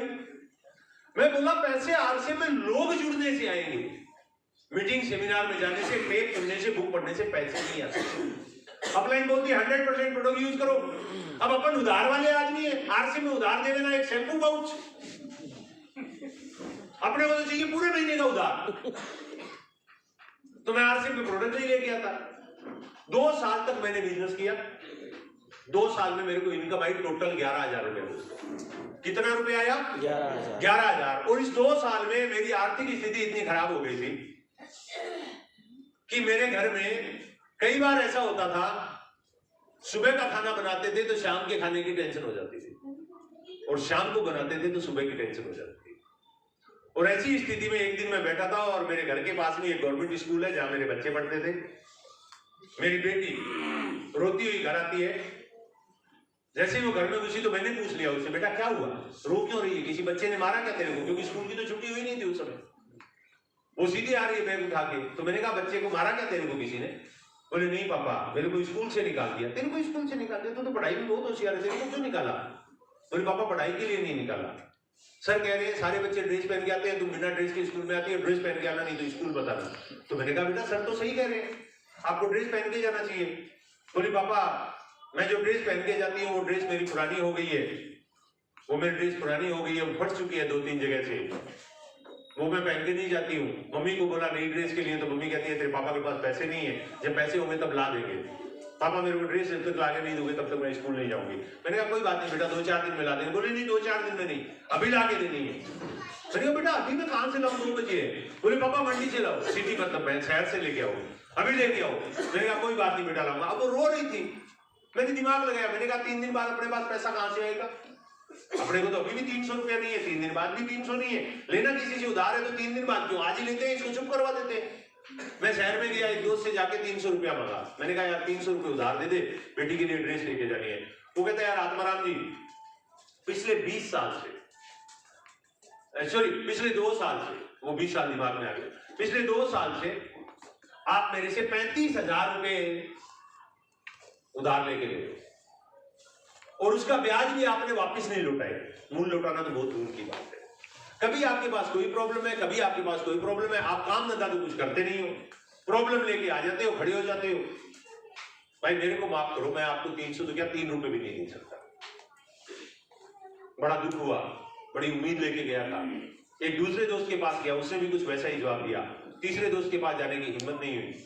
मन ही मन सोच रहा था, यार हमारे बच्चे हमें भगवान मानते हैं, वो ये मानते हैं कि हमारे मम्मी पापा हमारे लिए चांद और सितारे तोड़ के ला सकते हैं, लेकिन मैं एक ऐसा बदनसीब बाप हूं जो अपनी बेटी के लिए एक जोड़ी कपड़ा नहीं ले जा सकता। इच्छा नहीं हो रही थी दोस्तों घर आने की।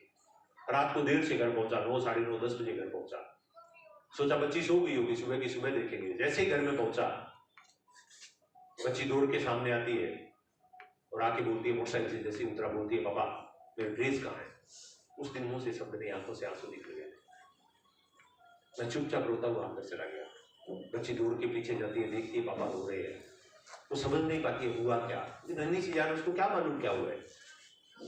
वो भाग के अपनी मम्मी के पास जाती है और जाके बोलती है, मम्मा कोई बात नहीं, अगर पापा के पास पैसे नहीं तो मैं पुरानी ड्रेस पहन के स्कूल चली जाऊंगी, लेकिन मैं पापा को कभी करोगी नहीं करूंगी। उस दिन बहुत दुख होता है।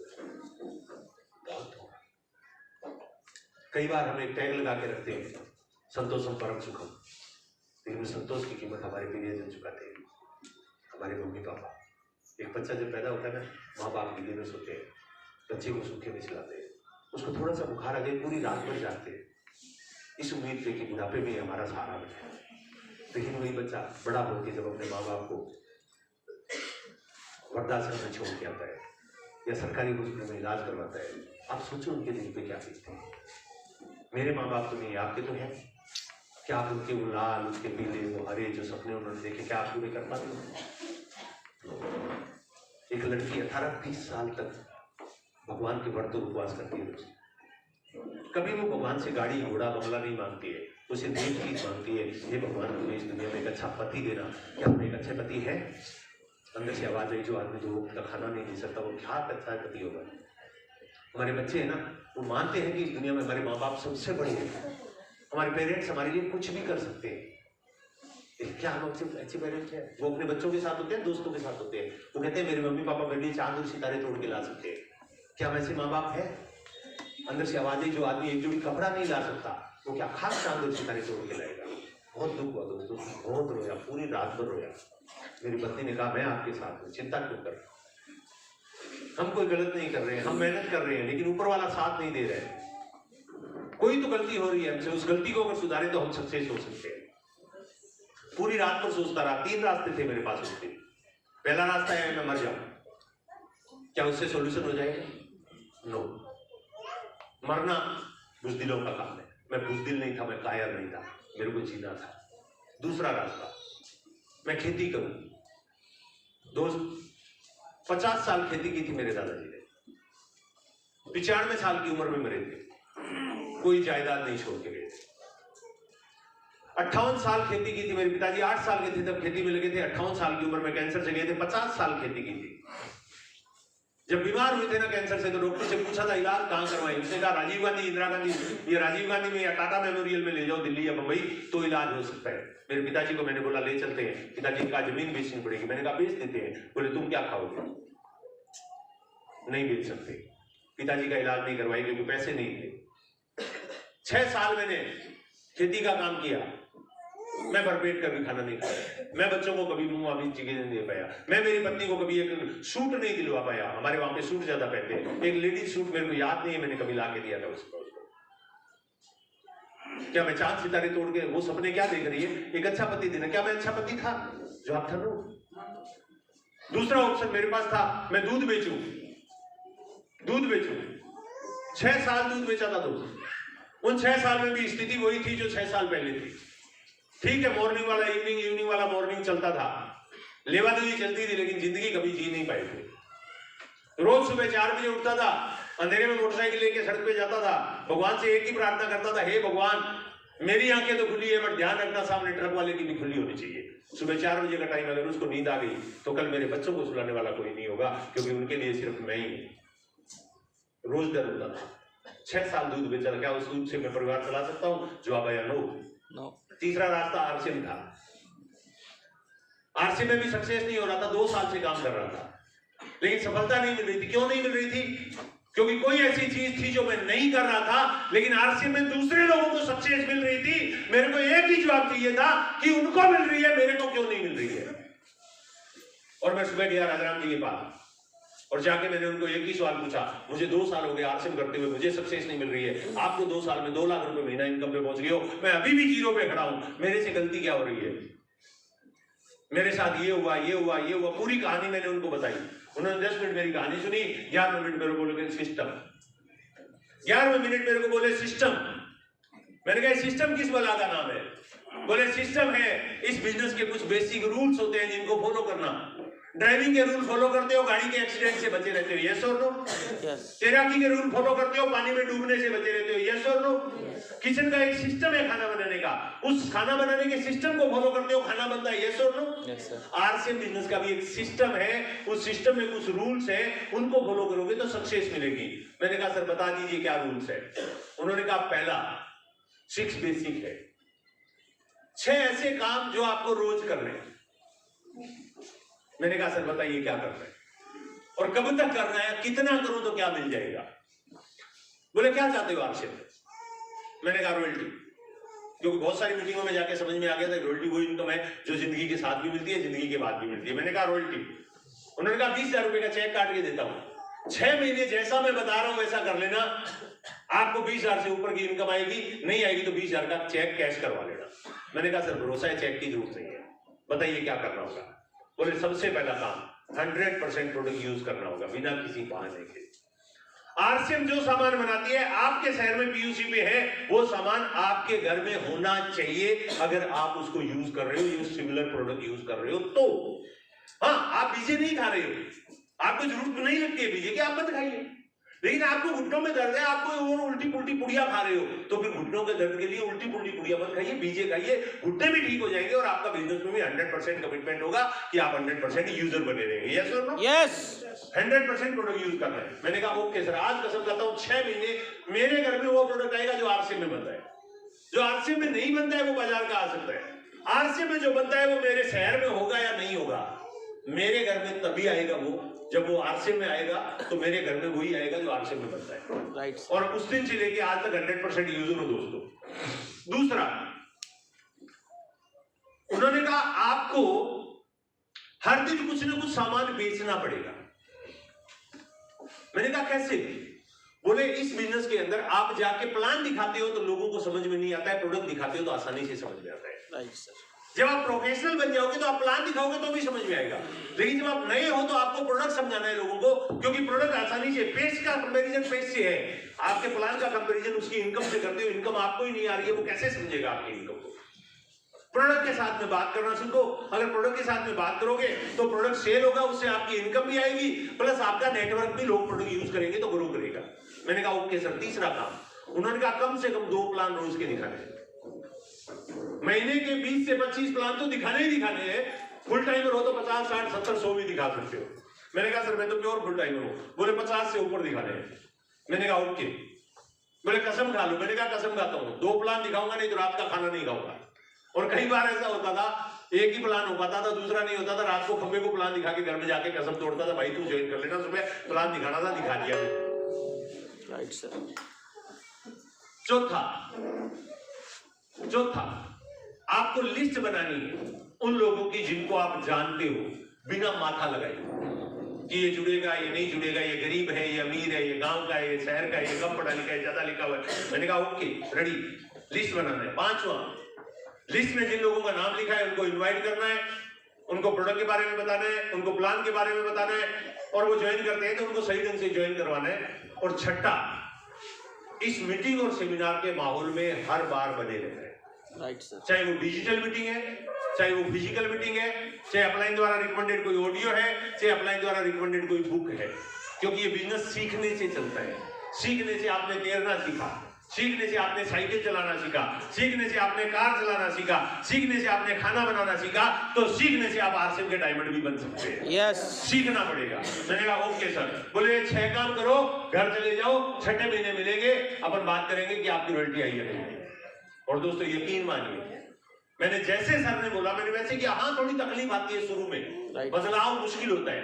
मैंने बदलाव किया, 6 महीने किया, 6 जरूरत नहीं पड़ी थी मैडम। मैंने फरवरी में स्टार्ट किया, फरवरी, मार्च, अप्रैल, मई में मैं लीडरशिप हो गया, मई 2005। फरवरी 2005 में मैंने उनकी बात को फॉलो किया, मैंने स्टार्ट किया। मई में मैं लीडरशिप हो गया, जून में मैं रॉयल्टी आया, जुलाई अगस्त सितंबर 3 महीने नहीं सॉरी जुलाई में रॉयल्टी, अगस्त सितंबर अक्टूबर 3 महीने मैंने 8% मेंटेन किया। नवंबर में मैं टेक्निकल आया, डायरेक्ट स्टार पर लाया, और दिसंबर जनवरी फरवरी मार्च में मैं एमरल्ड हो गया 2006 में। पहले 1 साल पहले का चेक था 1100 रुपया, 1 साल बाद का चेक था 1 लाख रुपया। मैंने उस दिन के बाद पीछे मुड़ के नहीं देखा। आज इस बिजनेस की वजह से मेरे को 30 लाख रुपए साल की इनकम आती है, करोड़ों रुपए मुझे आ चुके हैं। देश में, हिंदुस्तान में ऐसा कोई एयरपोर्ट नहीं है जहां पे मैं कभी चढ़ा नहीं हूं फ्लाइट में या उतरा नहीं हूं।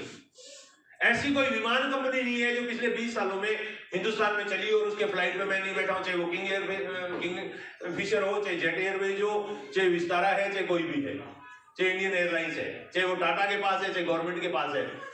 देश में ऐसा कोई हवाई अड्डा नहीं है, ऐसी कोई एयरलाइंस कंपनी नहीं है, ऐसी कोई ट्रेन नहीं है, और ऐसी कोई ट्रेन की क्लास नहीं है जिसमें मैंने यात्रा नहीं की। देश में ऐसा कोई होटल नहीं है, इवन ताज मुंबई, जिसके अंदर मैंने खाना ना खाया हो, चाय नहीं पी हो, रुका नहीं हो, ऐसा कुछ किया नहीं। इस देश से बाहर भी न्यूट्रीचार्ज की वजह से विदेश जाने का, थाईलैंड वगैरह घूम के आने का मौका मिला। 2 बार अमिताभ बच्चन से मिला हूं, सानिया मिर्जा से मिला हूं। जो सपने में नहीं सोचा था ना, वो सब इस बिजनेस ने दिए। जिस बच्ची की ड्रेस लाने के लिए 300 रुपए नहीं थी, आज वो जिस घर में है, उस घर की 1 महीने की इनकम 50 लाख रुपए है। वाह। तो आरसीएम है, मेरी वजह से नहीं, आरसीएम की वजह से। और जो मुझे मिला है ना, ये सब आपको मिल सकता है, बशर्ते आप वो करें जो आपके अपलाइन आपको बोलते हैं, जो सिस्टम आपको बोलता है। आप तैयार हैं? यस। अगर आप चाहें तो आप कर सकते हैं। इन मीटिंगों में आपको आना होगा, आपको सीखते रहना होगा और समझते रहना होगा। और एक चीज याद रखिएगा, जिंदगी में कोई भी काम करो ना दोस्त, टारगेट लेके काम करिएगा। जिस दिन मैं इस बिजनेस में स्टार्ट हुआ ना, सही ढंग से मैंने 2 साल आरसीएम किया, लेकिन 2 साल में मैंने आरसीएम को ट्राई किया। मैंने आरसीएम को नहीं किया, 2 साल में मैंने आरसीएम को ट्राई किया था। कैसे ट्राई किया? कोई काम करने वाला मिल जाए तो मेरे को पैसा आ जाए। एक बहुत बड़े राइटर है एरिक वरे, वो बताते हैं इस दुनिया में 3 प्रकार के नेटवर्कर होते हैं। पहले पोजर्स होते हैं। पोजर्स मतलब जो लॉटरी की तरह इस बिजनेस को लेंगे, ज्वाइन कर लूं, क्या पता तुक्का लग जाए। और ऐसे लोगों की संख्या इस बिजनेस में 70 से 75% होती है, क्योंकि यहाँ पे एंट्री कॉस्ट 0 है, इसलिए कोई भी आ जाता है। 20 लाख रुपए लगा के ज्वाइनिंग हो ना, तो 100% सक्सेस रेट है। पर चूंकि ज्वाइनिंग फ्री है, इसलिए वो पोजर्स ज्यादा आ जाते हैं। पहले होते हैं पोजर्स, जो ये बिजनेस ज्वाइन करेंगे लेकिन काम कुछ नहीं करेंगे। दूसरे होते हैं एमेच्योर, जो कहते हैं 2-4 अच्छे लोग मिल जाए और मैं कामयाब हो जाऊं। और तीसरे होते हैं प्रोफेशनल्स, जो इस बिजनेस को सीख कर करते हैं। आपको पहले 2 में नहीं रहना है, तीसरे में आना है। और जो तीसरे में आते हैं ना, वो आर से बिजनेस के कभी सुरेंद्र वत जैसे डायमंड बनते हैं, केसी छाबड़ा जी जैसे डायमंड बनते हैं, राजाराम जी जैसे स्टार सफायर बनते हैं, महावीर जी जैसे सफायर बनते हैं, जयनाथ जी जैसे स्टार रूबी बनते हैं, रूपराम जी जैसे रूबी बनते हैं, आप जैसे कामयाब और सफल लीडर बनते हैं। तो तीसरी श्रेणी में आते हैं, जो सीख कर करते हैं। अगर आपने टारगेट लेके काम किया और सीख कर इस बिजनेस को किया, तो आप इस बिजनेस में वहां से खड़े होकर यहां पर आ सकते हैं। और ऐसे बहुत सारे लोग आपके बीच में हैं, ऐसे बहुत सारे लोग आपके बीच में इसी एरिया से हैं, जिन्होंने इस बिजनेस को सीख कर किया है, जिन्होंने इस बिजनेस को आज भी वो सीख रहे हैं और सीखते हुए आगे बढ़ रहे हैं। शायद आपसे उनको मुलाकात हुई या नहीं हुई होगी। रॉयल्टी टेक्निकल को एक बार बुला दूं? हाँ, तो आपके बीच में बहुत सारे रॉयल्टी और टेक्निकल और लीडरशिप, शायद स्टार को बुलाओ, लीडरशिप रॉयल्टी टेक्निकल, ओके। आपके बीच में बहुत सारे ऐसे साथी हैं जो आज 15,000, 20,000, 25,000, 30,000, 40,000, 50,000 और 1 लाख और उससे भी ऊपर महीने की इनकम ले रहे हैं। मैं राजस्थान से हूं, हो सकता है किसी साथी को मेरे पे भरोसा ना हो सकता है मेरी बातें उसको विश्वास ना दे, बट ये वो लोग हैं जो आपके बीच के लोग हैं, आपके यही के लोग हैं। अगर ये कर सकते हैं तब तो आप कर सकते हैं। यस और नो? यस। तो बुलाएं, उनसे मिलना चाहेंगे। एक बार खड़े होकर जोरदार तालियों के बीच में उनका सम्मान करेंगे। मैं ऑल लीडरशिप, रॉयल्टी और टेक्निकल को एक साथ बुला रहा हूं क्योंकि समय ज्यादा हो गया। मेरी परमिशन नहीं है, मेरे को घड़ी परमिशन नहीं दे रही है कि मैं ज्यादा देर यहाँ पे रहूं। टारगेट से ऑलरेडी मैं ज्यादा समय ले चुका हूं, तो और लीडरशिप, रॉयल्टी और टेक्निकल एक साथ स्टेज पे आ जाएंगे और म्यूजिक के साथ अगर पॉसिबल हो तो दिल खोल के एक बार इनके सम्मान में ताली बजा दीजिए, क्योंकि ये वो साथी है जो आपके इस एरिया में बिजनेस को लीड कर रहे हैं, ये वो साथी है जो आपके साथ काम कर रहे हैं, और ये वो साथी है जो आपको इस बिजनेस में बड़ी कामयाबी पर ले जाना चाह रहे हैं। और आपके लिए बहुत ही बड़ी गुड न्यूज है, बहुत ही बड़ी गुड न्यूज है। 13 तारीख को इस बिजनेस के अमिताभ बच्चन, इस बिजनेस के पहले करोड़पति, इस बिजनेस के पहले superstar diamond leader mister Mukesh Kothari Pilibhit में आ रहे हैं। पीलीभीत में आ रहे हैं, ये आपके लिए, और साथ में उनकी बेटी भी आ रही है, शायद साथ में उनकी बेटी भी आ रही है, और आपके लिए, यूथ के लिए, यूथ के लिए और आप सबके लिए बड़ा खुशी का मौका है कि पीलीभीत का वो प्रोग्राम आपके लिए इस बिजनेस में आपको बहुत बड़ी ऊंचाइयों में ले जा सकता है, बहुत आगे तक ले जा सकता है। तो उसकी तैयारी कीजिएगा। एक बार आप बैठिए, मैं आपको इंट्रोड्यूस करवाता हूं इन लोगों से। बहुत बहुत धन्यवाद, thank you very much, thank you. Leadership एक साइड में हो जाएंगे, फिर रॉयल्टी हो जाएंगे, फिर टेक्निकल हो जाएंगे, ऐसे ही है ना, लीडरशिप, रॉयल्टी, टेक्निकल, ठीक है। थोड़ा सा समय का तकाजा है गोविंद, इसलिए मैं माइक नहीं दूंगा, आप लोगों को थोड़ा सा बात करवाऊंगा, माइक महिलाओं को दे देंगे। ओके, नाम, टोटल इनकम, कहाँ से हो, क्या करते हो, कितने समय से बिजनेस में हो, थोड़ा शो। नाम गोविंद बेरा जी है। बेसिकली मेरा जन्म स्थान है वेस्ट बंगाल है। कर्म भूमि का बात करूँ तो देवभूमि उत्तराखंड है। तो पहले इनकम है 590 रुपया, हाईएस्ट इनकम है 29,570 रुपया, टोटल इनकम है 3.5 क्या काम करते हैं? साथ में स्कूल में नौकरी करता हूँ, साथ साथ इस बिजनेस को, कॉन्सेप्ट को मैं सीख रहा हूँ और पार्ट टाइम कर रहा हूँ। बहुत बढ़िया, एक बात। नाम विजय वर्मा, अयोध्या उत्तर प्रदेश से। वैसे बेसिकली मेरा प्रोफेशन टीचिंग का था। इस बिजनेस को अभी पार्ट टाइम ही कर रहे हैं। जो शुरुआती इनकम आई थी 512 रुपये की, जो हाईएस्ट पे आउट आया लगभग 48,000 रुपये आया है। टोटल इनकम अभी तक हमने काउंट नहीं किया है, 1 करोड़ के पहले काउंट नहीं करेंगे। वेरी गुड, बहुत बढ़िया, वो तो आ जाएगा। नाम नूर आलम सरकार, रहने वाला वेस्ट बंगाल से हूँ, अभी फिलहाल नोएडा में रहता हूँ। पहले रिक्शा चलाता था, साथ में झाड़ू पोछा करता था, और रिक्शा चलाते चलाते पिज्जा डिलीवरी का काम, और साथ में आरसीएम को स्टार्ट किया। पहला चेक 912 रुपया, हाईएस्ट चेक 84,000। जैसे भाई साहब ने बोला कि मैंने काउंट नहीं किया, तो मैं अनपढ़ था, मैंने भी काउंट नहीं किया, लेकिन 30 लाख से ऊपर मैंने टोटल इनकम किया। क्या बात है, बहुत बढ़िया, एक बार दिल खोल के तालियां। इतने सारे काम किए, इसके बावजूद तो यहाँ तक पहुंचे, वेरी गुड, बहुत बढ़िया। जी मैडम। मेरा नाम कविता रावत, यही रुद्रपुर सिटी से बिलोंग करती हूँ, और अपनी घर गृहस्थी को देखते हुए इसको उस तरह से सिस्टम को कुछ टाइम से सीख रही हूँ। और पहला जो मेरा चेक आया था मात्र 22 रुपये का आया था, और जो हाईएस्ट इनकम आई थी मेरी 26,000 आई थी, और टोटल इनकम की बात करूँ तो 6 लाख प्लस इनकम आई। वेरी गुड, बहुत बढ़िया। 22 रुपये का पहला चेक, 22 रुपये के पहले चेक पे जो टिक जाते हैं वो बाद में 26,000 रुपये महीना और 26 लाख महीना भी कमाते हैं। टिके रहना। नमस्कार दोस्तों, मेरा नाम सुभाष सिंह कुशवाहा, मैं बेसिकली एटा यूपी का रहने वाला हूँ। मेरी जन्मभूमि वहाँ की है। वैसे मैं कर्म भूमि मेरी उत्तराखंड की है। मेरे अभी करंट में एज ए प्रोडक्शन मैनेजर की पोस्ट पर हूँ। भगवान के पास अच्छी सैलरी है, लेकिन मैं पार्ट टाइम करके साथ साथ मैं फैमिली बिजनेस करता हूँ। बाकी आगे जानकारी मेरी वाइफ देगी। क्या बात है, बहुत बढ़िया। मेरा नाम राधा सुभाष, यही रुद्रपुर उत्तराखंड से हूँ, और अपनी घर गृहस्थी के साथ में खाली टाइम को जो खराब हो रहा था उसको लगाते हुए चार्जिंग बिजनेस को सीख रही हूँ और करने का प्रयास कर रही हूँ। पहली इनकम 500 कुछ रुपए आई थी, क्योंकि कुछ टूर आया था, उससे ही हमने इसकी ज्वाइनिंग करी थी। और अगर टोटल इनकम की बात करूं तो 5 लाख प्लस इनकम आ चुकी है। और 2 साल पहले सर को बर्थडे पर आरसीएम की इनकम से ही बुलेट गाड़ी गिफ्ट करी थी। क्या बात है, क्या बात है, वेरी गुड। आप लोग बैठिए, आप लोग बैठिए। थैंक यू मैडम, बहुत बहुत धन्यवाद। आइए, जो आते हैं कपल, जो इस बिजनेस में आते हैं कपल, वो हो जाते हैं सफल। यस और नो?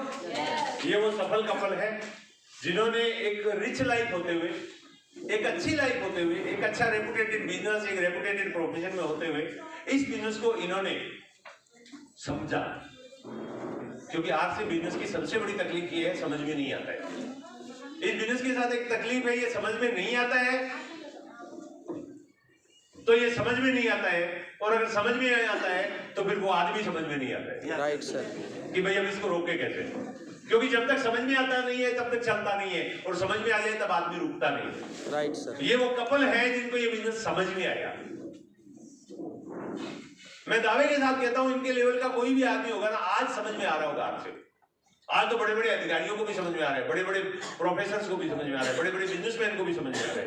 लेकिन आज से 10 साल 15 साल पहले ये बिजनेस मेरे जैसे कम पढ़े लिखे, मेरे जैसे सर जैसे कम काम आमदनी वाले लोग, ऐसे लोगों को समझ में आता था। ऐसे लोगों के करने का बिजनेस मानते थे, बोलते थे यार इनका है, और हमें बताया जाता था कि आज आप करो। आज मेरी टीम में मैं 9वीं पास हूं, पूरे हिंदुस्तान में मेरी टीम में कोई 9वीं पास नहीं है। आज मेरी टीम में इंजीनियर है, आज मेरी टीम में अकाउंटेंट है, आज मेरी टीम में डॉक्टर है, आज मेरी टीम में बड़े बड़े अधिकारी हैं, क्लासमैन ऑफिसर, चीफ इलेक्ट्रिकल इंजीनियर जैसे अधिकारी मेरी टीम में है। पार्सल जी बिलासपुर में चीफ इलेक्ट्रिकल इंजीनियर मेरी टीम में स्टार एमरल्ड है। बहुत बड़ी बड़ी पोस्ट के लोग हैं, बट ये आज है, उस दिन नहीं होते थे।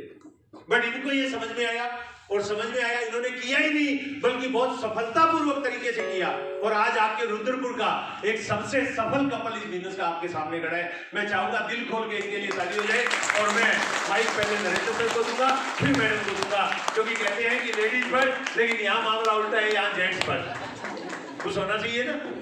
ये मैडम ने करके दिखाया है कि लेडीज ही फर्स्ट नहीं होती है, जेंट्स को भी फर्स्ट पे रखना चाहिए। क्योंकि हमारे यहाँ बोलते हैं लेडीज फर्स्ट मतलब जो कमजोर है ना उसको पहले दो, तो इधर मामला इधर मेरे को ऐसे ही लग रहा है। हालांकि सर कमजोर नहीं है, बट फिर भी और जैसे कि आपको लोग जानते हैं, हम दोनों पति पत्नी मिलकर इस बिजनेस को कर रहे हैं, और प्रोफेशनल लाइफ में मैं एक कंपनी में रॉ मटेरियल प्रोसेस हेड हूँ। और इस बिजनेस के बारे में छोटी सी बात बता के मैं बताऊँ कि बिजनेस क्या है, क्या रिजल्ट है। और मैं जो लाल गाड़ी चला के घूम रहा हूँ, लाल रंग की ब्रेजा, न्यू ग्रांड ब्रेजा, इसलिए मेरे बर्थडे पे इस महीने में मेरा बर्थडे आया था 30 जनवरी को। लास्ट ईयर 30 जनवरी को मेरी वैफ ने मुझे ब्रेजा का टिकट दिया। Thank you so much. Thank you sir. Thank you sir. Okay, एक बार सर के लिए जोरदार तालियां बजा दीजिए। बस इतनी सी, बहुत 2-2.5 घंटे हम लोगों ने सर को सुना, बहुत कुछ सीखा। दिल खोल के तालियां होनी चाहिए, दिल खोल के तालियां होनी चाहिए। क्या बात है, थैंक यू, थैंक यू। और सर से हम वादा करते हैं, सर की कही हुई बात जो सर ने बोला कि 2 साल मैंने अपना दिमाग लगाया था, जबकि कई बार हम आरसीएम को ज्वाइन करते हैं तो हम लोग गलती करते हैं कि हम जो हमारा पुराना नेचर है उस हिसाब से आरसीएम को करने का प्रयास करते हैं, जबकि आरसीएम को आरसीएम के सिस्टम के हिसाब से करना होता है, तब जाके रिजल्ट आता है।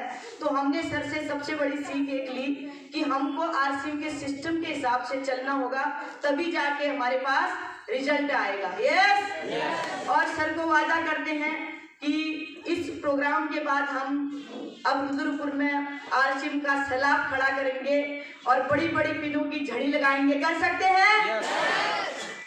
कुछ ही लोग गेस कर रहे हैं, कर सकते हैं? Thank you so much. और अभी गुड न्यूज सर ने आपको दी कि 13 जनवरी को पीलीभीत में मुकेश कोठारी सर का प्रोग्राम है, और स्पेशली रुद्रपुर वालों को इसलिए भी जाना है क्योंकि मार्च के महीने मुकेश कोठारी सर को यहाँ बुलाना है।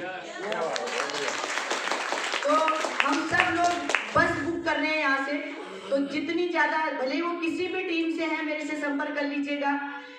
हम लोग पीलीभीत जाएंगे और मुकेश कोठारी सर को यहाँ की तादाद दिखाएंगे और सर से रिक्वेस्ट करेंगे, यहाँ की डेट मांगेंगे। चाहते हैं ऐसा प्रोग्राम? चाहते हैं हिंदुस्तान के बड़े बड़े लीडर भी यहाँ पर आए?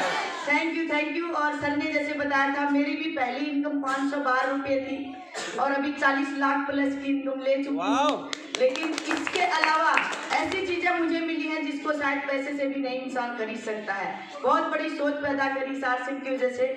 और आज बहुत सारी महिलाएं, जब मैं देखती हूँ महिलाओं को जो कभी घर से बाहर नहीं निकलती थी, जो कभी बोलना नहीं जानती थी, जो अंगूठा छाप है, आज उनके नाम से इनकम आ रही है, तो दिल में लगता है कि मैं सबसे अमीर हूँ। तो इस तरह का परमात्मा ने हमको इस तरह का बनाया है कि हम बहुत सारे लोगों को अपने जैसा बना सकते हैं, अपनी जैसा जो रुतबा है वैसा खड़ा कर सकते हैं, उनकी स्किल बढ़ा सकते हैं। तो अमीर को तो अमीर बनाने के बहुत सारे धंधे हैं, लेकिन जब आम महिला जो कभी बोलती नहीं थी, जो अनपढ़ है, अंगूठा छाप है, जब हम उनको इस मंच पर लेकर आए, असली कामयाबी वो है। मेरा ये ऐसा मानना है। तो मार्च के महीने में हम लोग मुकेश कोठारी सर को यहाँ लेकर आएंगे। और आज की बात करूँ, थोड़ा सा बहुत सारे सीनियर साथियों को ऐसा लगा कि आज का प्रोग्राम लेट हुआ। आज का प्रोग्राम लेट होने का थोड़ा सा रीजन ये रहा कि हमारे म्यूजिक वाले भैया 1 घंटे लेट आए थे। हमारा प्रोग्राम सही टाइम पर आप शुरू होने वाला था, लेकिन फिर भी जो हुआ बढ़िया हुआ, क्योंकि हमारी ज़्यादा संख्या तभी पहुंची थी तब ये म्यूजिक वाले भैया आए थे। और शुरू से ही हमारे सभी साथियों ने पूरा प्रोग्राम देखा। तो कोई भी साथी ये ना मन में ले जाए कि प्रोग्राम लेट शुरू हुआ। हम आगे से इस बात का ध्यान रखेंगे, जो भी गलतियां हुई आगे को इनको सुधारेंगे, क्योंकि हम सब ने मिलकर इस रुद्रपुर का माहौल बदलना है। किसी भी प्रकार की कोई कमी हमने देखनी नहीं है, सबने मिलकर इस तरह के प्रोग्रामों को सक्सेस करना है। तो आज आपने ध्यानपूर्वक इस प्रोग्राम को सुना। बस एक ही इच्छा है, आपने जो भी बात आज हमसे सुनी है, केवल सुनना ही सब कुछ नहीं है, उन बातों को घर में जाके अमल जरूर करिए। क्या आज हमने सर से सीखा है, बहुत सारे एग्जाम्पल सर ने दिए, अनेक तरीके से बताने का सर ने प्रयास किया, लेकिन हम ले क्या जा रहे हैं? हम ले क्या जा रहे हैं? और कल से हम अपने जीवन में किन बातों को उतारने वाले हैं, उन बातों को उतार के अपने बिजनेस में हमने 4 चांद लगाना है और पूरे हिंदुस्तान में आरसीएम का डंका बजाना है। हिंदुस्तान की गरीबी, बेरोजगारी, लड़ाई झगड़ा, ये सारी की सारी चीजों को मिटाने के लिए ये आरसीएम का जन्म हुआ है। उस तरीके से आरसीएम का सिपाही बन के हमने जीना है। हर वक्त 24 घंटे हमारे रोंगटू में यही होना चाहिए, नए भारत का निर्माण, नए भारत का निर्माण, नए भारत का निर्माण। और नए भारत को हम कैसा देखना चाहते हैं, उस तरह का जुनून हर वक्त अपने अंदर लेकर आइए। मैं आपके साथ हूँ, भले ही कोई किसी भी ग्रुप का हो, मैं हर महिला के लिए खड़ी हूँ, हर भाई के लिए खड़ी हूँ। मैं चाहती हूँ मैं एक सोशल वर्कर हूँ, वैसे भी मैं चाहती हूँ मेरी वजह से, मेरे एक शब्द से किसी के जीवन में अगर फर्क पड़ता है तो मुझे बोलना चाहिए, मुझे और आज तक भी आप सभी लोगों ने देखा होगा, मैं हमेशा एक रूपता रखती हूँ। और स्टेज परफॉर्मेंस भी कभी भी जिसको भी करनी होती है, पहले आप मेरे को जरूर आप आइए, आपका स्वागत है। जब भी आरसीएम का प्रोग्राम रुद्रपुर में होगा, आपको स्टेज परफॉर्म करने के लिए भी दिया जाएगा। आप बताइए, मैं करना चाहता हूँ, आपका यहाँ पर बहुत बहुत स्वागत है। तो थैंक यू सो मच, आप लोगों ने आज के प्रोग्राम को बड़े ध्यानपूर्वक सुना। Thank you. आज की मीटिंग हम यहीं पर समाप्त करेंगे। जय